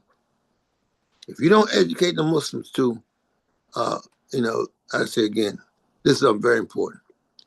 You got to keep the people up to date with the directional language of Imam W. Muhammad. Let me repeat that. You got to keep the people up to date with the Imam W. Muhammad's commentary. Because we had some brothers who were stuck with Craig. That's when our first movements, the committee to remove all racial image. We said, no, brother, we're not doing that anymore. We long away from that. And some people left. They left because they saw Islam as more been against other religions, right? And what we had to do was just demonstrate by our actions, because talk is cheap. We had to demonstrate by our action that the way the Imam had given us to proceed wasn't something he just thought about yesterday, a couple of weeks ago. He thought about this for a long time. And if you stick with it and be patient with it, it will bring you the fruit that you want. In fact, maybe not even in your time. For example, I was talking with my daughter. She was elected to the National Board of Baptists. I said, how you get on that? She said, because she's a scholar. She's a scholar in religion, and she went to a conference, and they invited her to sit on their board. I said, that's different. That's real different. I said, she said, but in other words, my point is that our work is not a one shop that we do it one time and go. You're going to have those who disagree, and that's okay. It's okay for people to disagree, but you keep with the primary directional language from the imam, and we'll see how quick and how whole you get to the goal. Like I tell you, friends, you talked about earlier about the mayor of New York. Well, that's all a part of the language of Imam W. Muhammad. I mean, because it's his language that kept the Muslims from saying something stupid during 9/11. I mean, you gotta connect the dots, right? It doesn't mean that everybody's gonna agree. No. You have to know where you're trying to go, following the directional language. And know there are gonna be people right in the masjid, right in whatever your association you have, who don't agree. But they are not the one to set the agenda. If they do, you're not going the right direction. You got to be patient with those who don't agree, and know this: Islam, the development of Islam in America throughout the world is a multi-generational movement. It's not one and done. Not one and done. Let me tell you a little story. It's kind of political, but not political. I was invited to this big conference last Ramadan in Mecca, but I wasn't feeling all that great. So my daughter, she's recognized in some circles as an Islamic scholar. So I asked her, "Will she go and represent us?" Now this is she's you know the Muslim in international circle, they don't always have the best respect for women. But they invite her, and she looked Her Highness, whatever they had to send a fancy letter. She goes, and she said there were 1,500 scholars from around the world, from over 9,500 countries. Right. And there were only 25 women, and maybe 10 of them, maybe 10, 11, she said, were the wives of the ambassadors. The only maybe 10 to 15, now it's maybe 12, I think, I can't remember the exact number, low number, who were actual women scholars in Islam. And she said, I said, you're born for the mission. I said, that's the mission. You got to break these stereotypes that they have about what Muslim women can do. Because here you can go speak to the UN, speak all over the world. You can't speak to these guys. She started laughing. She said, oh, Abba. She said, that was easy. I said, I'm glad you understand that. My point is, you got to know what you're doing and why you're doing it, so that you don't get lost when you're going to have the setback. Yeah, people are going to disrespect you and all that, but look what they did to the Prophet. They threw garbage on him, the camel dunk on him, all that. Did that stop him? No. That's how we have to be. You have to know what your mission is, and no matter what happens. I'll tell you again for another example. This past last year this time, a little bit earlier, I think it was in August, the vice president at that time, Vice President Harris, she asked my daughter, my other daughter, would you think that I would be willing to do the invocation on the night she accepted the nomination? Because, there were a lot of Muslims who didn't think that, they were upset with her and all kind of crazy stuff. I said, well, sure, I have no problem with it. She said, so on the night, it was on Thursday night, I got so many calls on that Wednesday. Oh, brother, ma'am, her husband is Jewish. I said, I'm not married to him. What do you want me to do? All right. In other words, see, we try to build our political thinking in unrealistic ways. But what do I mean by that is that we know that, for example, even with the new mayor of New York, now, as Muslims, we may personally have issues with transgender relationships, But he's not there to try to convert people to what Islam holds as a relationship male and female. That's not why he's there. He's there as the mayor of New York. And you can't go, especially in the political realm, you got to know what are your key values and what is your main mission and stick with that.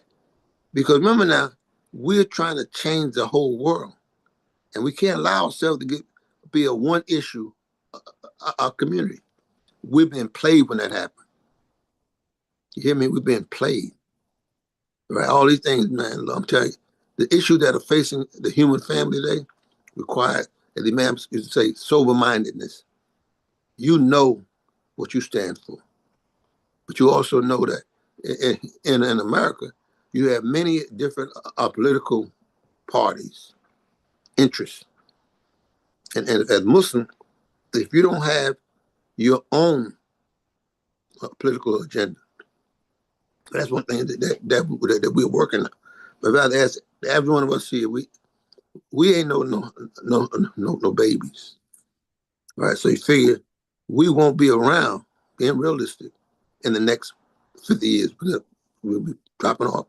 We'll be on to say, well, Imam Abdullah, he passed away, this and that. But our work is not I say again, it's a multi-generational movement.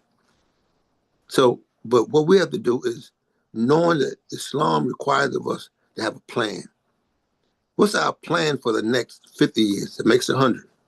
We did 50, we got ourselves together. Now we got to do the next 50 and build an institution to ensure or to secure our life, building our community. Not only supporting our politics. I told the brother we want to start grooming some of these young men and women to be the mayor. How come we can't have people in the city council and in the mayor's office and in the president's office? Look, if we don't have a plan for our whole life, trust me, somebody else got it. So I said, this I started out talking about. We have to have, firstly, our own house together.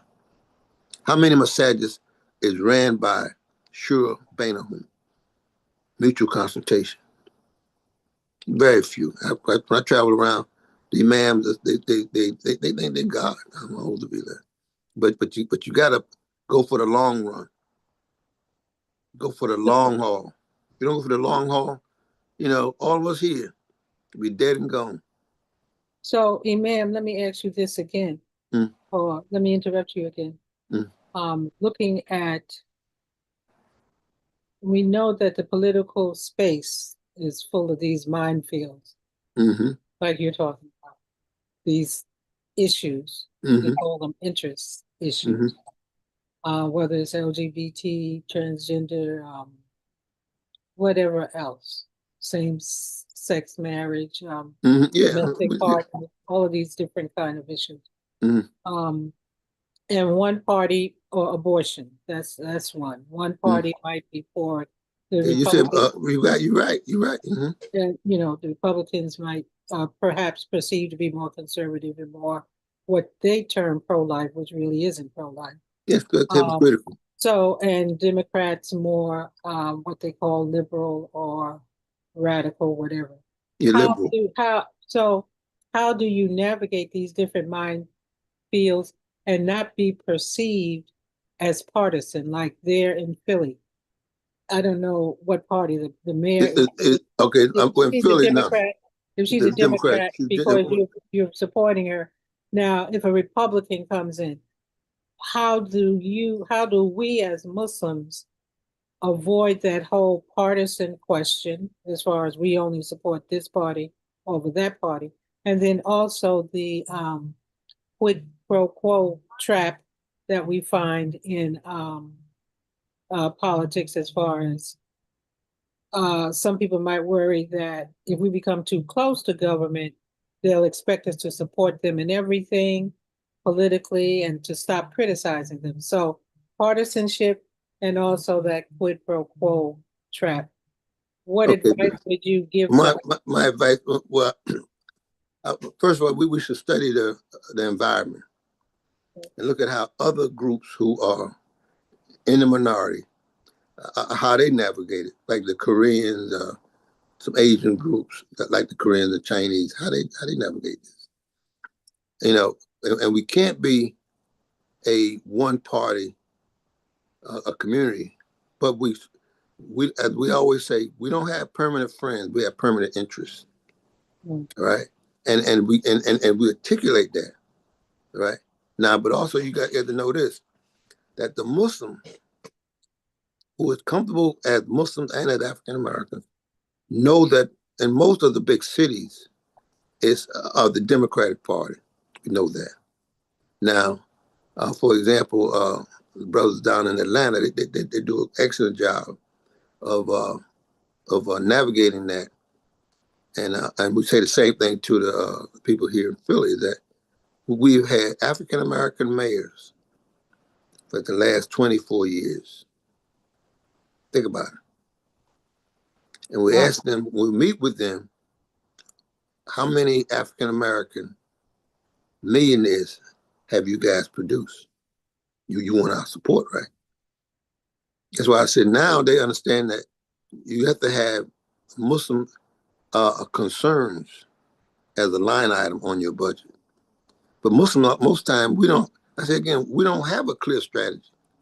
We're just now. Remember, it's only been 50 years that we've been even really involved in empire. We went from hating the Imam, even picking up the flag, to now discussing how to introduce or how to navigate the whole political arena.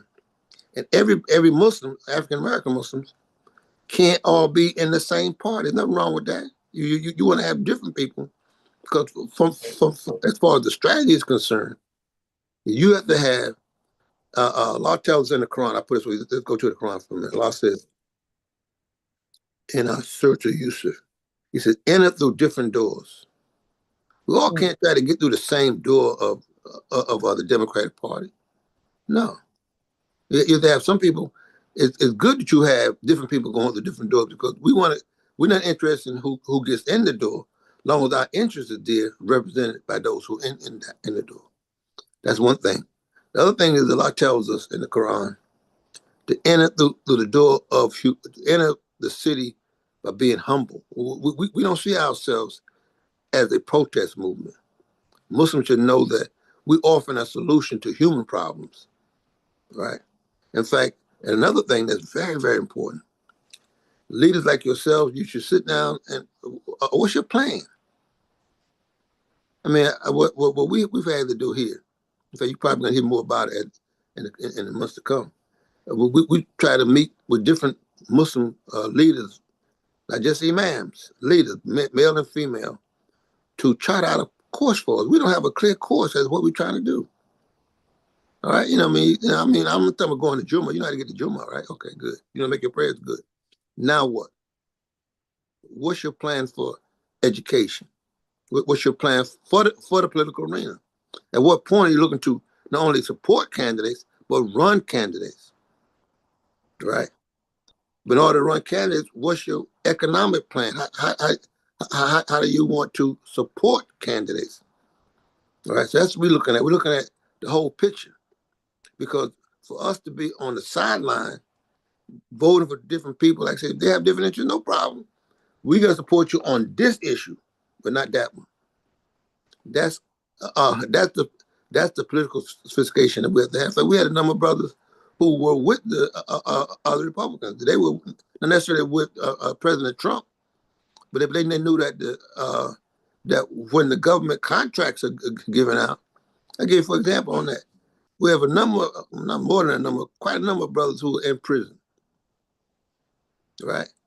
All we want to know is, well, who's giving them the halal food, right? Who's helping them? And all prisons have these jumpsuits. Who's providing that? In other words, we're not trying to be a one-issue group. We want to be able to look at what we can realistically do and do. In fact, what we try to do on the business side, I'm talking on the business side now. Coming up this year, 2026. The city looking at sponsoring the 250th anniversary of the country, and they have like a $7 billion budget. And so we said to the mayor, well, you know, how can we get our share of that? What do we need to do? This was early, this was a few months ago, right? You have to have a plan, and you have to be able to sit down with people who are very important, who think alike. You can't have people that sit there, all they want to do is argue.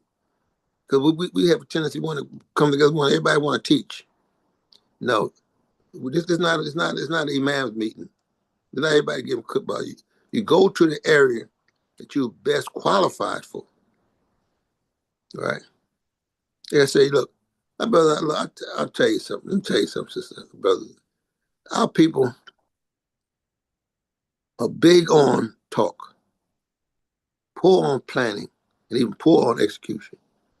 So you got to get those people who understand that you got to be able to come together with objectives, benchmarks, and see how well you achieve those benchmarks in a timely fashion. You don't have that. Come together, you talk. Next year, you know what you're doing? Talk. Next year, talk. We get old, talk. No. And then you wonder why this happened. A lot of our young people, we lose them. You know why? They get tired of the talk. You know, they out someplace else in some other community. They're talking though. So you got to have for every aspect. I was talking with some of the imams about the OID imam, talking about the 4 birds. Let me share this with y'all, then I'll stop talking. I don't usually talk this much, but I'm talking now. Some people think about it, in that ayat in the Quran, Surah 2, Baqarah 2, ayat 260, where Ibrahim asked Allah, show me how you raise the dead. If you read this carefully now, I'm telling you what I told some of the imams. The ayat says, take 4 birds and teach them to incline to you. Teach them first. And take a part of each one and put them on 4 mountains. And call them. When they call, they'll come. That's the allegory. That's the allegory, right? Yes. All right. But it says cut them. So ask yourself, some people say, what, is whole birds? And I said, no, it says cut. If you think about this, what are the 4 parts of the bird that historically have been used? Mm-hmm. Obviously, the meat, you eat the meat, right? That's obvious. What else? They used to do the feathers. For the Indian, the chiefs had feathers, right? What else? The blood. They put the blood on for ritual blood. That's 3 right there, right? What else? There's 4 things that have been used in the evolution of civilization from the bird. Not just 4 different birds, but 4 parts of the bird. The meat, the blood, the feathers. What else? Now the 4th part. What is the 4th part?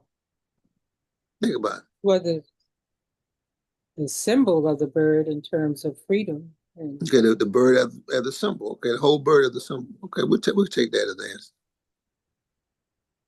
So the key is, I look at it, the key is you got the feathers, which were used for a symbol of leadership.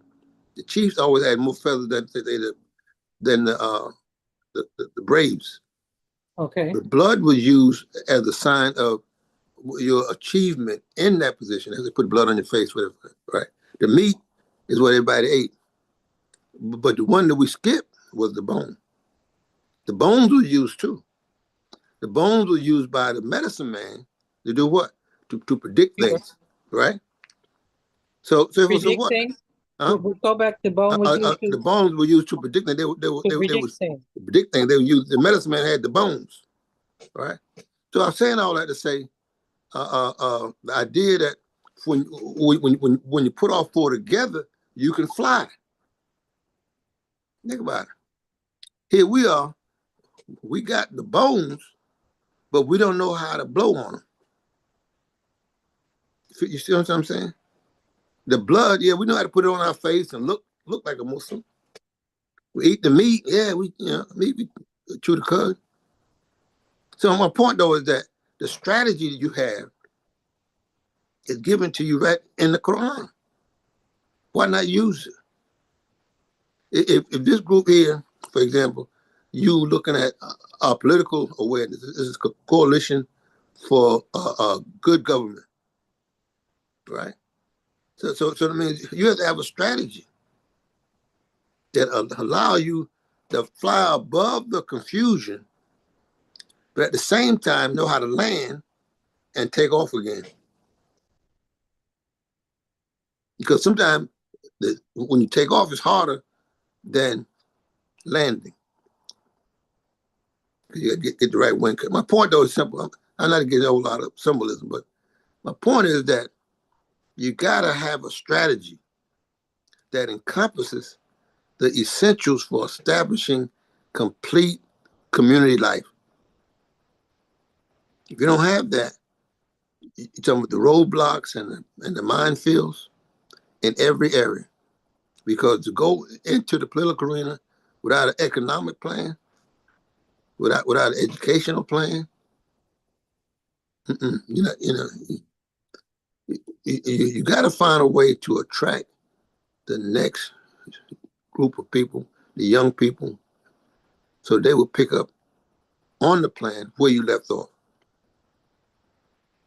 So that's why I said we got the first 50 years is done.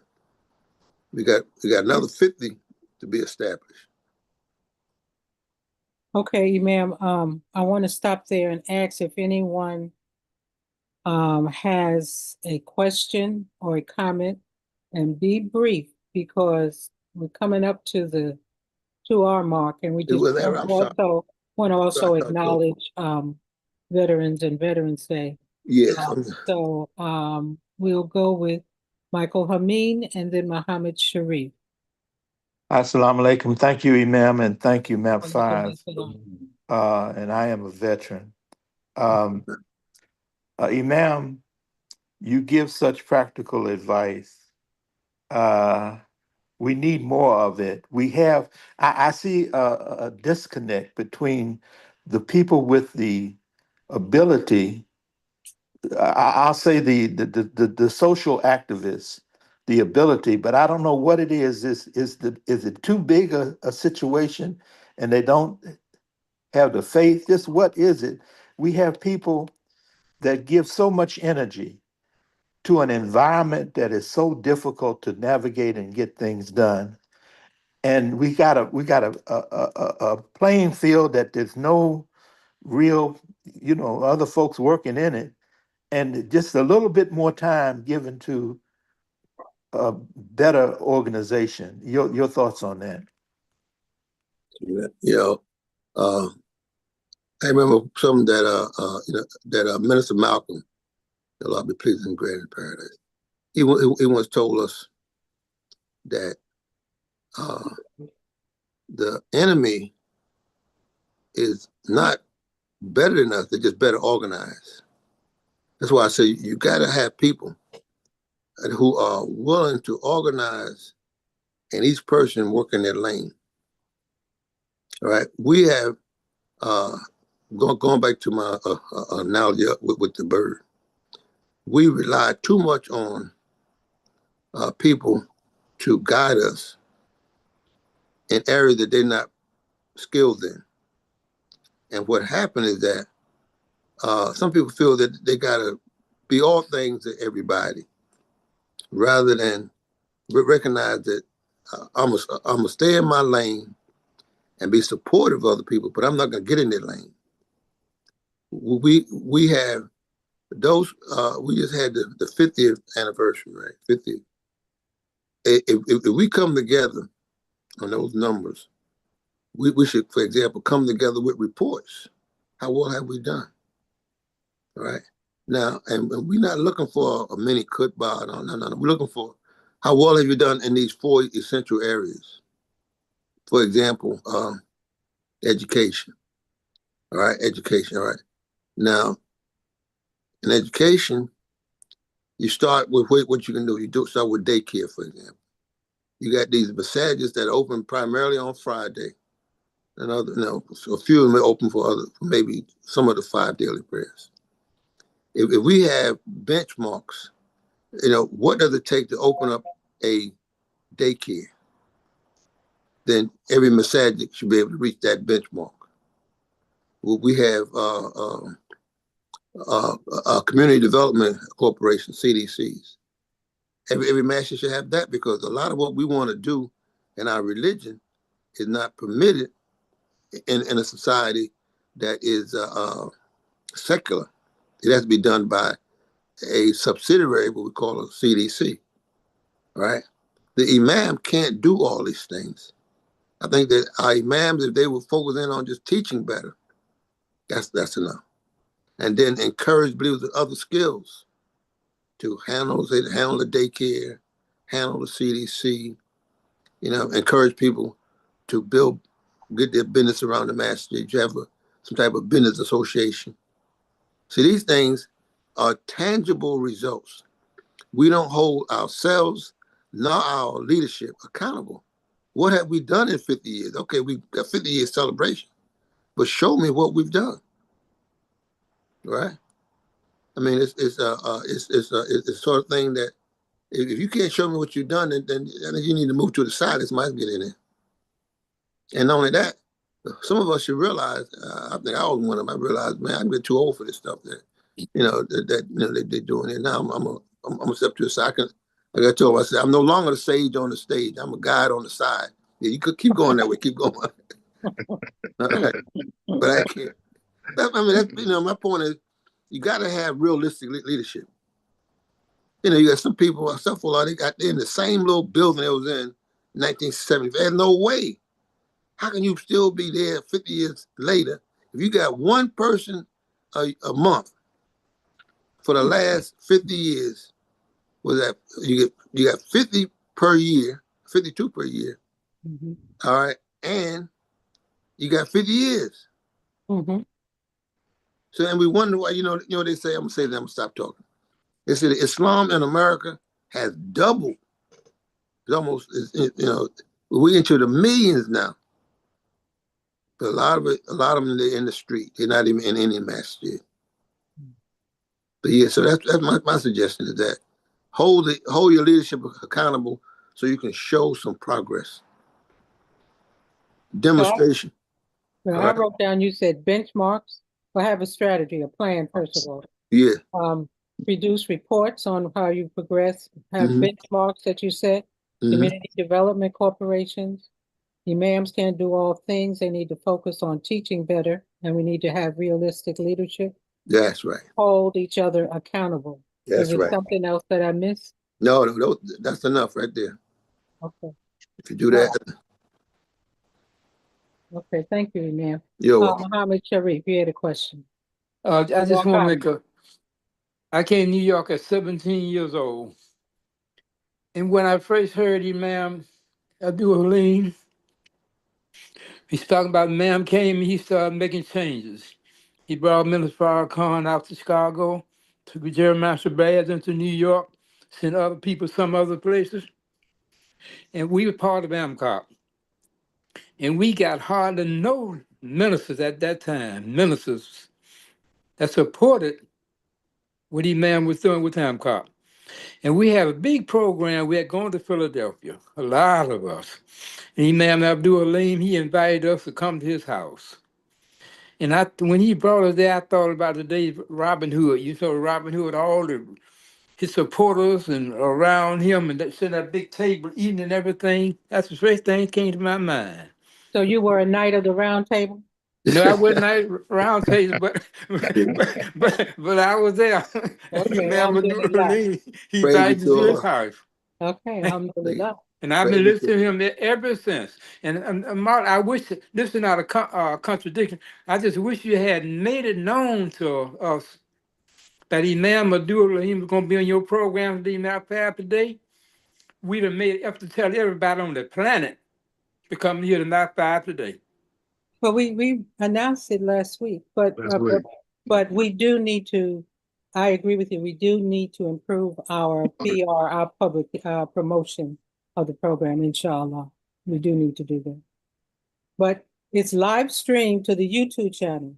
Okay, so if you go to AM360 YouTube channel, you'll be able to get the recording or the live streaming of this program. And you can share that all over the planet. So it's not law. It's not AM law. 360? AM360. Uh-huh. The American Muslim 360 YouTube channel. If you go to that channel, all of the programs are on that are on the AM360 platform. You can find those recordings there. Right. So We'll pass this on. We'll pass it on. okay, yeah, definitely share the recording. Allahu Akbar. Allahu Akbar. Hanun is S21. Hanun is S21. Assalamu alaikum. So I just wanted to share this. In the early 2000s, group of friends and I, we went to Europe. We're in Paris, London, Amsterdam, all the neighboring areas. And we were actually in London, and the street was long, just a very, very long street as far as the eye could see. So some wanted to go to the parks, others wanted to go sightseeing, and those who know me, they knew what I would. They knew, those who know me know I went shopping, right? And so the streets were really narrow there. So just one of my friends and I, we were together. So I said, well, let me go look in the store and see what they have. She said, do not go all the way in. Okay, I won't. She wanted to get something to eat, right? So she asked the guy, what kind of meat is that? He said, why do you ask? She said, because my friend is Muslim and she don't eat pork. He said, Muslim? Where? So she says, Noonie. So I went over there like, hey, what's going on? And he said, you Muslim? I said, yes. Assalamu alaikum. He said, Kayfalak. I said, Maqsood, alhamdulillah, right? He said, are you with Imam Wafdi Muhammad? I said, yes, you know, and he had his face lit up. He said, we around the world respect Imam Wafdi Muhammad. Mm. We are waiting for you all to take the lead. Mm-hmm. And I'm like, I said, alhamdulillah. And he said, then he went, hoo. And I'm like, oh Allah. So that's a call. Anybody from the hood know that's a call for everybody else. That's a signal for everybody. People started coming out of their shops. I didn't know it was Muslims businesses on, you know, all on that street, right? So they all came out and they came over to him to where we were in his store. And he told them who I was. And they started showering us with gifts and stuff. And I was like, alhamdulillah. And I'm like, Allah, what am I experiencing? What is this? So they all wanted me to come to their stores and to bless their stores, so to speak. And I said, well, we can't come to all of them because we have a short window. So I went to some and they were just showering us with gifts, right? So he said, well, what are you doing tomorrow? I said, we're going to go sightseeing. He said, well, how do you get around? I said, we're going to rent like 2 taxi cabs and get around like so. He says, lad. I'm like, whoa, okay. He says, lad. He says, I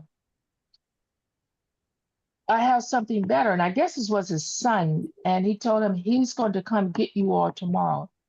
So when they pulled up, they had 2 beautiful navy blue long stretch Mercedes Benz to take us all around. Mm-hmm. So I'm thinking in my heart, oh, you guys just chip in and give them a donation. He said, lad, no, your money isn't good. Isn't any good. And I, I'm tearing up. So when he came to get us and I walked down the steps, the lady, the travel agent woman, she was arrogant, right? And she's like, Hanuna, that's not for us. And I'm like, you don't know that to myself, right? So I stepped down. And so then when she realized it was for, well, my friend said, oh, those are Noonies people, those are Muslims. She's like, what? She said, just pay attention. So the gentleman got out the car, opened the door. She wanted to get in the front seat. He says, no, This is for Hanuna. You get in the back seat. I said, Alhamdulillah. And I was just so elated. And I came back to Oakland and I shared that with the community. I'm like, man, Imam Wati Muhammad is respected all over the world. May Allah be pleased with him. Yes. I just wanted to share that. Alhamdulillah. Alhamdulillah. Alhamdulillah. You gave us a new name too, Noonie. Okay, so when you go into politics, don't be using Noonie. We want you to stick with Hanuna. But we appreciate you sharing. I can joke with Hanuna. Alhamdulillah. We know. Alhamdulillah. We family. We family. Imam Muhammad Abdullah Ali, we really appreciate your presentation. Brother Bilal has this again. He had his hand up earlier. So I do want to have him to ask his question or comment. And first unmute yourself. And question or comment. No khutbah, just a question or comment. Assalamu alaikum. Praise be to Allah. I had missed I miss Brother Imam, and what I like to ask though, that the situation now that it's occurring with the agreement that these with the Democrats that they went over dealing with the Senate, what's your take on that? On the proposal that they're giving to the Republicans. What Imam Muhammad, what is your take on that? How do you feel about that? I'll tell you what, anything that, I really don't know all the specifics, but anything that would relieve the pressure on the people, because what's happening is that, one of the worst things you do is have a person not know where their next meal is going to come from, how they're going to feed their family. So but I don't know all the details of what thing. They said eight Democrats supposedly went with Republicans, but I just feel sorry for the people whose livelihood is affected by that. I really don't know all the details. So I couldn't really give a more extensive remarks. Yes, for those who may not know, there were 8 Democratic senators who have agreed to, and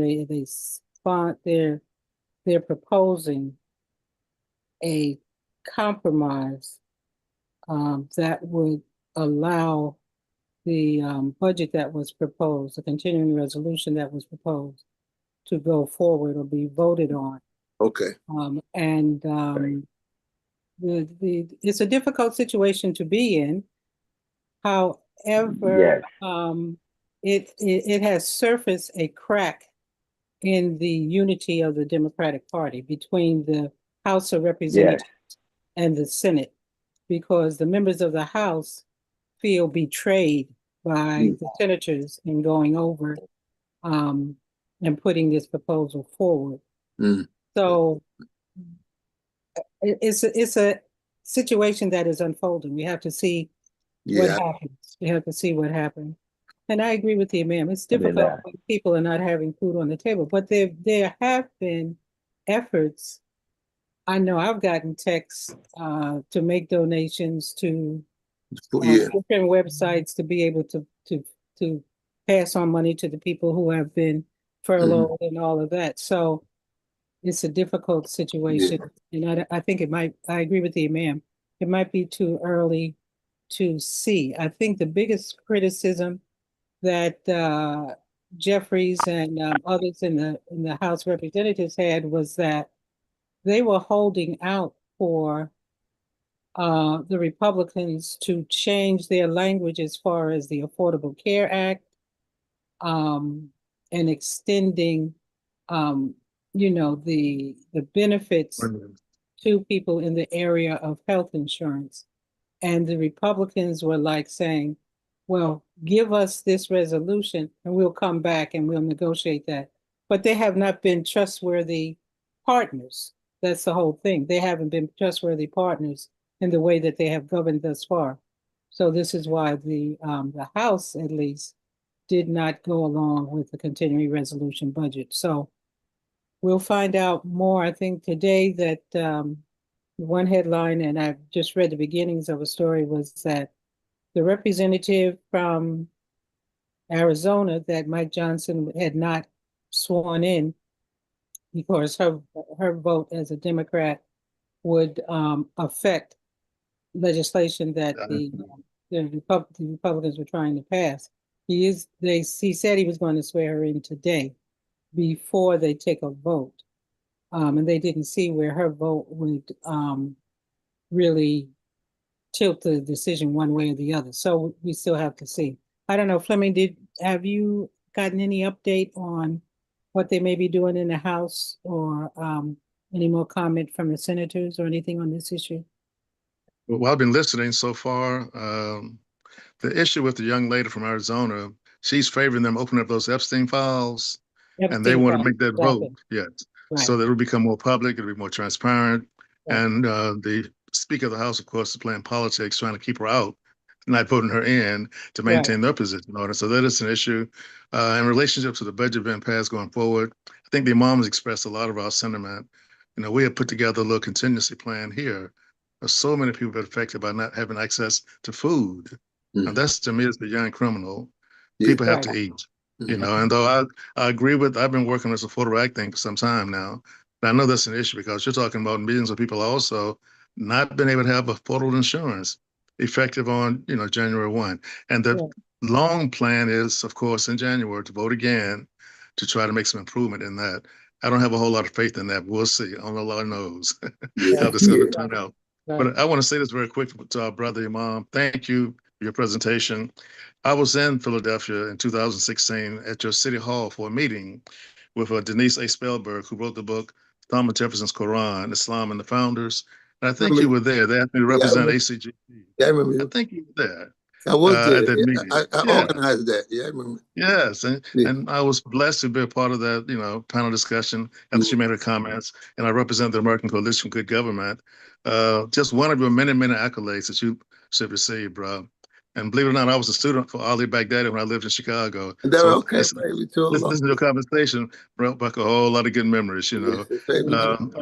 And Imam Muhammad, if people just keep their eye on him, just keep in your library some of his books, you know, on Islam and American democracy. Keep that close by.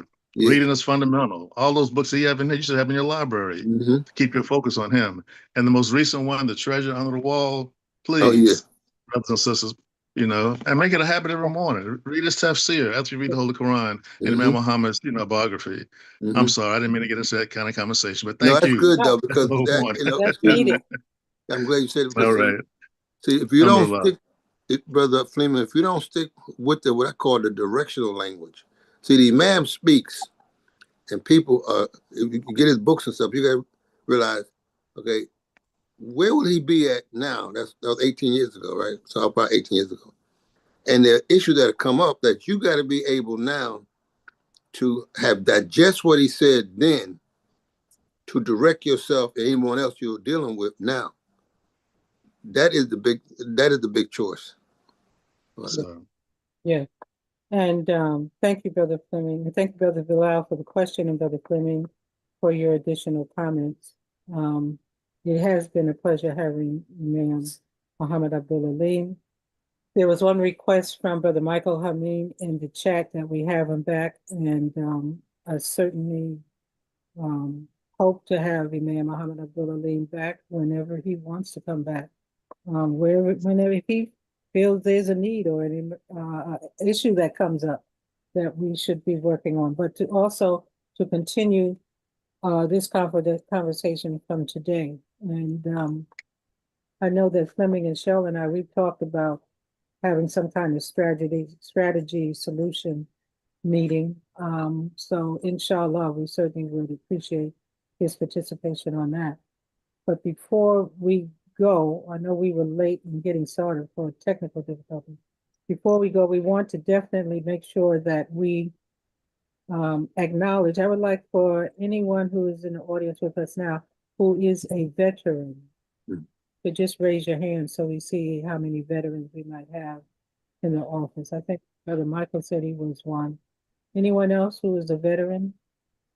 Yes, I'm a veteran. Okay, Muhammad Sharif is a veteran. Anyone else? Okay, brothers or sisters. All right, alhamdulillah. Want to thank you, I mean, sincerely thank you for your service. Our community has transitioned from the Honorable Elijah Muhammad and Imam W.D. Muhammad refusing to go and Muhammad Ali and others refusing to go into the armed services during times of war and whatnot. And we have many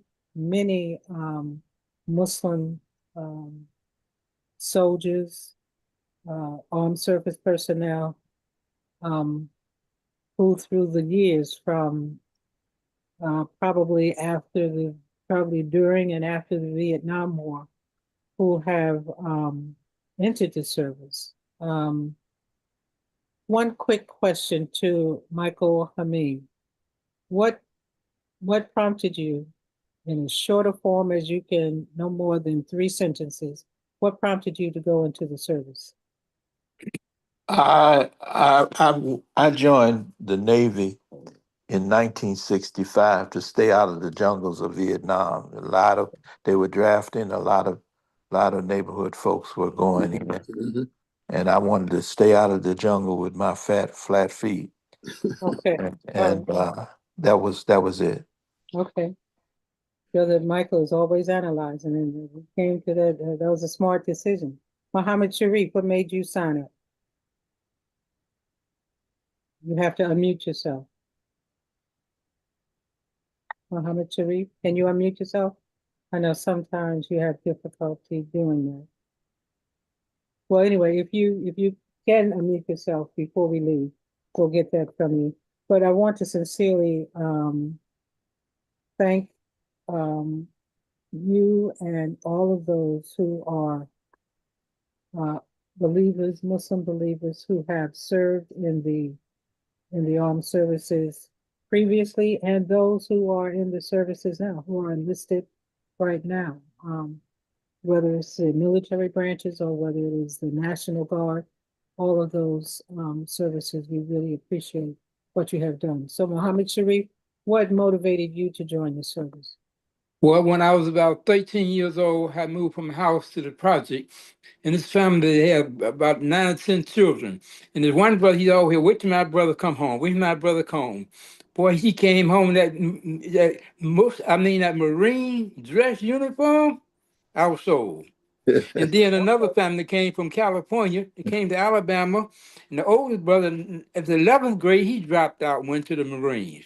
Next brother to him, he dropped out and went to the Marines.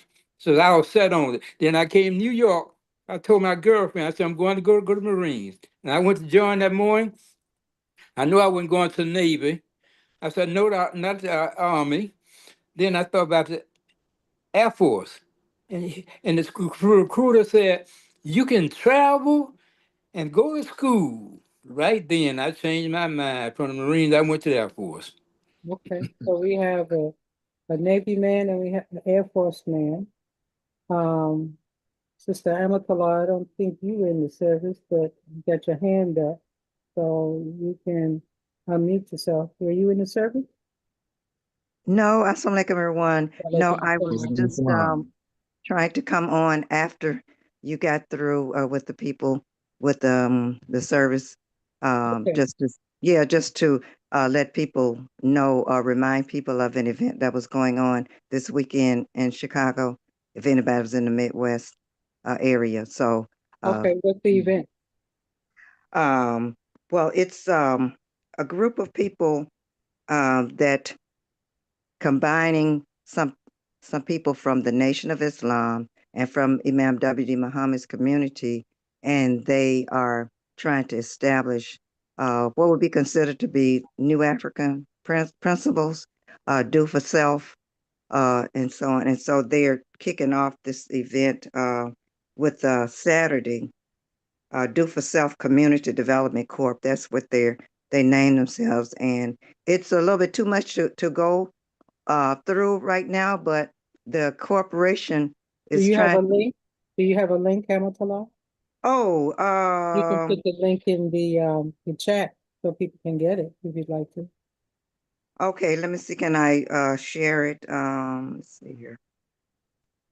Otherwise, But you all were mentioning brother Doc Habil, Daniel Habil, that was over the MAVA there in Chicago. Yeah, he's one of the ones who's spearheading this, Okay. not as something that's specific to the veterans, but this is just this is just the same brother who's trying to get you know what we've been discussing, where we can't just stay in the mass, you know, in the different masajid. Yeah. That we have to expand and also combine with other people, like-minded people. Yes. And some of the things will have to take place outside of the masjid if the imams, you know, are not really, you know, taking the leadership on those particular roles, or don't have any really interest, you know, in those particular things. So I'm sorry, I kept on talking and then I didn't. You weren't able to find the information. Yeah, you I know wanted. I'll probably just pass on it, but I'll text the actual flyer to those of you that I have, and then if those of you that want to find out more about it, let me just bring it up again. It's called, okay, you can go to doforself.org, www.doforself.org. Is it do for self all one word? Yes, all together, Okay. doforself.org. And it's brother, one of Honorable Elijah Muhammad's sons. I forget which sister was his mother, but one of the children of him is going to be the guest speaker on Saturday. And then on Sunday, Wali Ali, I think all of us know that name. Wali Ali is going to provide entertainment. And both of the events, all the events are free from Saturday. And it's taking place on 8659 South Ingleside. Okay. 8659 South Ingleside, Ingleside, Ingleside. But you should be able to get everything on the website. And then it's from Saturday, it's from 11 a.m. to 6 p.m. And then on Sunday, I think it's 4 to 2 to 6. And that's Central Time, Chicago's time. Okay, thank you for that announcement. Thank you. And I so appreciate it. I so appreciated Imam today. I was almost dancing around. I'm like, oh, so I would like to see if we can, maybe even if we use the presentation part of his, announce that, and then we have the last half for maybe discussions of people that have come online based on things that he said, because I know you invited him back, but I'm like, oh, he gave us a lot to deal with already, so maybe we could just play the first part. I don't know how that works on your platform now, but I thought it'd be a good idea since he laid out so much that we can just re-listen to it and then have a general discussion afterward, and some things that we thought that we can do, or things that we know that are being done, like this effort that's in Chicago. All right, thanks. Okay. In terms of, again, you can go to the AM360 YouTube channel, and this presentation will be there. I won't put him on the spot right now, but Imam Abdullah Alim, if you let me know another date that you are available, either in December or January. Okay, well, but before I'm gonna be out of the country the first 2 weeks of December. Other than that, I think I can't see anything. I don't know anything that I got to do other than that. Okay. From in the end of November to the middle of December. Yeah, I'll enjoy that, because I think that we all trying to keep our eye on what was going on as far as the government itself. But I think that we need to look at things that we can do on our own. Yeah. I think one of the things that I try to encourage people to do is that we should go back to the idea of having our own food co-op. Yes. I mean, we got to work with the means that Allah has given us, because the government there's so many issues going on there that, the people are beginning to realize that some things that, they got to take things into their own hands in terms of, Right. Stop looking at politicians as saviors. Right, exactly. Nobody, ourselves. to be honest, nobody is coming to save us but us. Right. Exactly. Good idea. Good idea. So, on the veterans, the next time I host, which will be in December, I think the 1st or the 2nd. No, I won't be available during that time. Inshallah, I'll contact Brother Bilal and Marva. And Marva is the Muslim American Veterans Association. Oh, yeah, I know the brother from down in Washington, D.C. Yes. Brother London.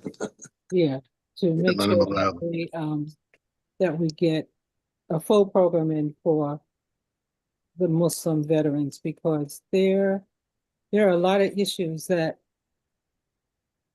are going on right now with the current administration, trying to use the National Guard and armed forces, which is a use of the armed forces for law enforcement is a violation of legislation.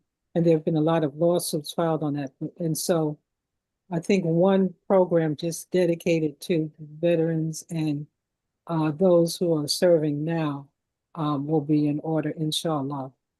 So I want to thank again Imam Muhammad Abdul Alim. I want to thank all of you who participated, shared your experiences, had questions.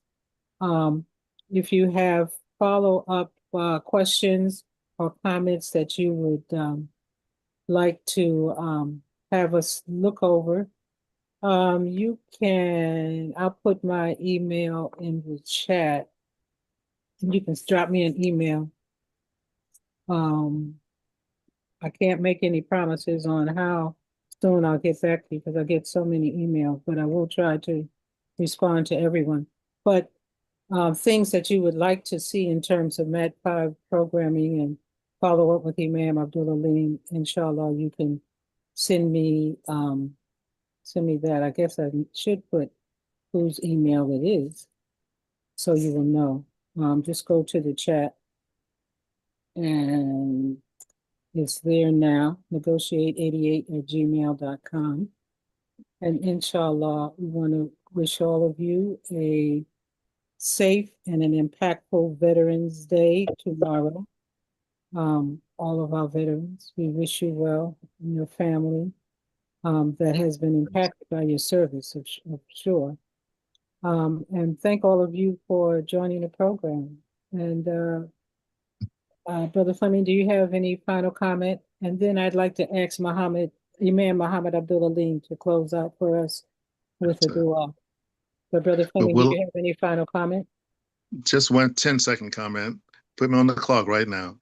I want to lift up Brother Nasif Majid, who flew B-52 bombs in the Vietnam War. He was also hired to fly the jet. It was hard to come to Chicago to be the pilot for the jet we bought for the Army Elijah Muhammad after raising $1 million in 90 days. He's now currently assemblyman in North Carolina. He's District 99 out of Charlotte. And so I just want to honor him as a veteran. And we've been knowing each other for about 50 years now. So Brother Nasif Majid, currently legislative assemblyman for the 99th District in Charlotte, North Carolina. Charlotte, okay. Alhamdulillah. Okay, so seeing no other hands or comments, thank you all. And Imam Muhammad Abdul Alim, would you close us out, please? Yes, I'll close out with Surah Asr. A'udhu billahi minash shaitanir rajim. Bismillahir rahmanir rahim. Wal asri innal insana lafi khusri illa alladhina amanu wa amilu salihati wa tawasaw bil haqqi wa tawasaw bis sabr. Amen. Amen. Thank you, everyone. Thank you. For your I appreciate y'all having me on. Thank you so much. I appreciate you. We appreciate you, Imam. Thank you. Alhamdulillah, you are awesome.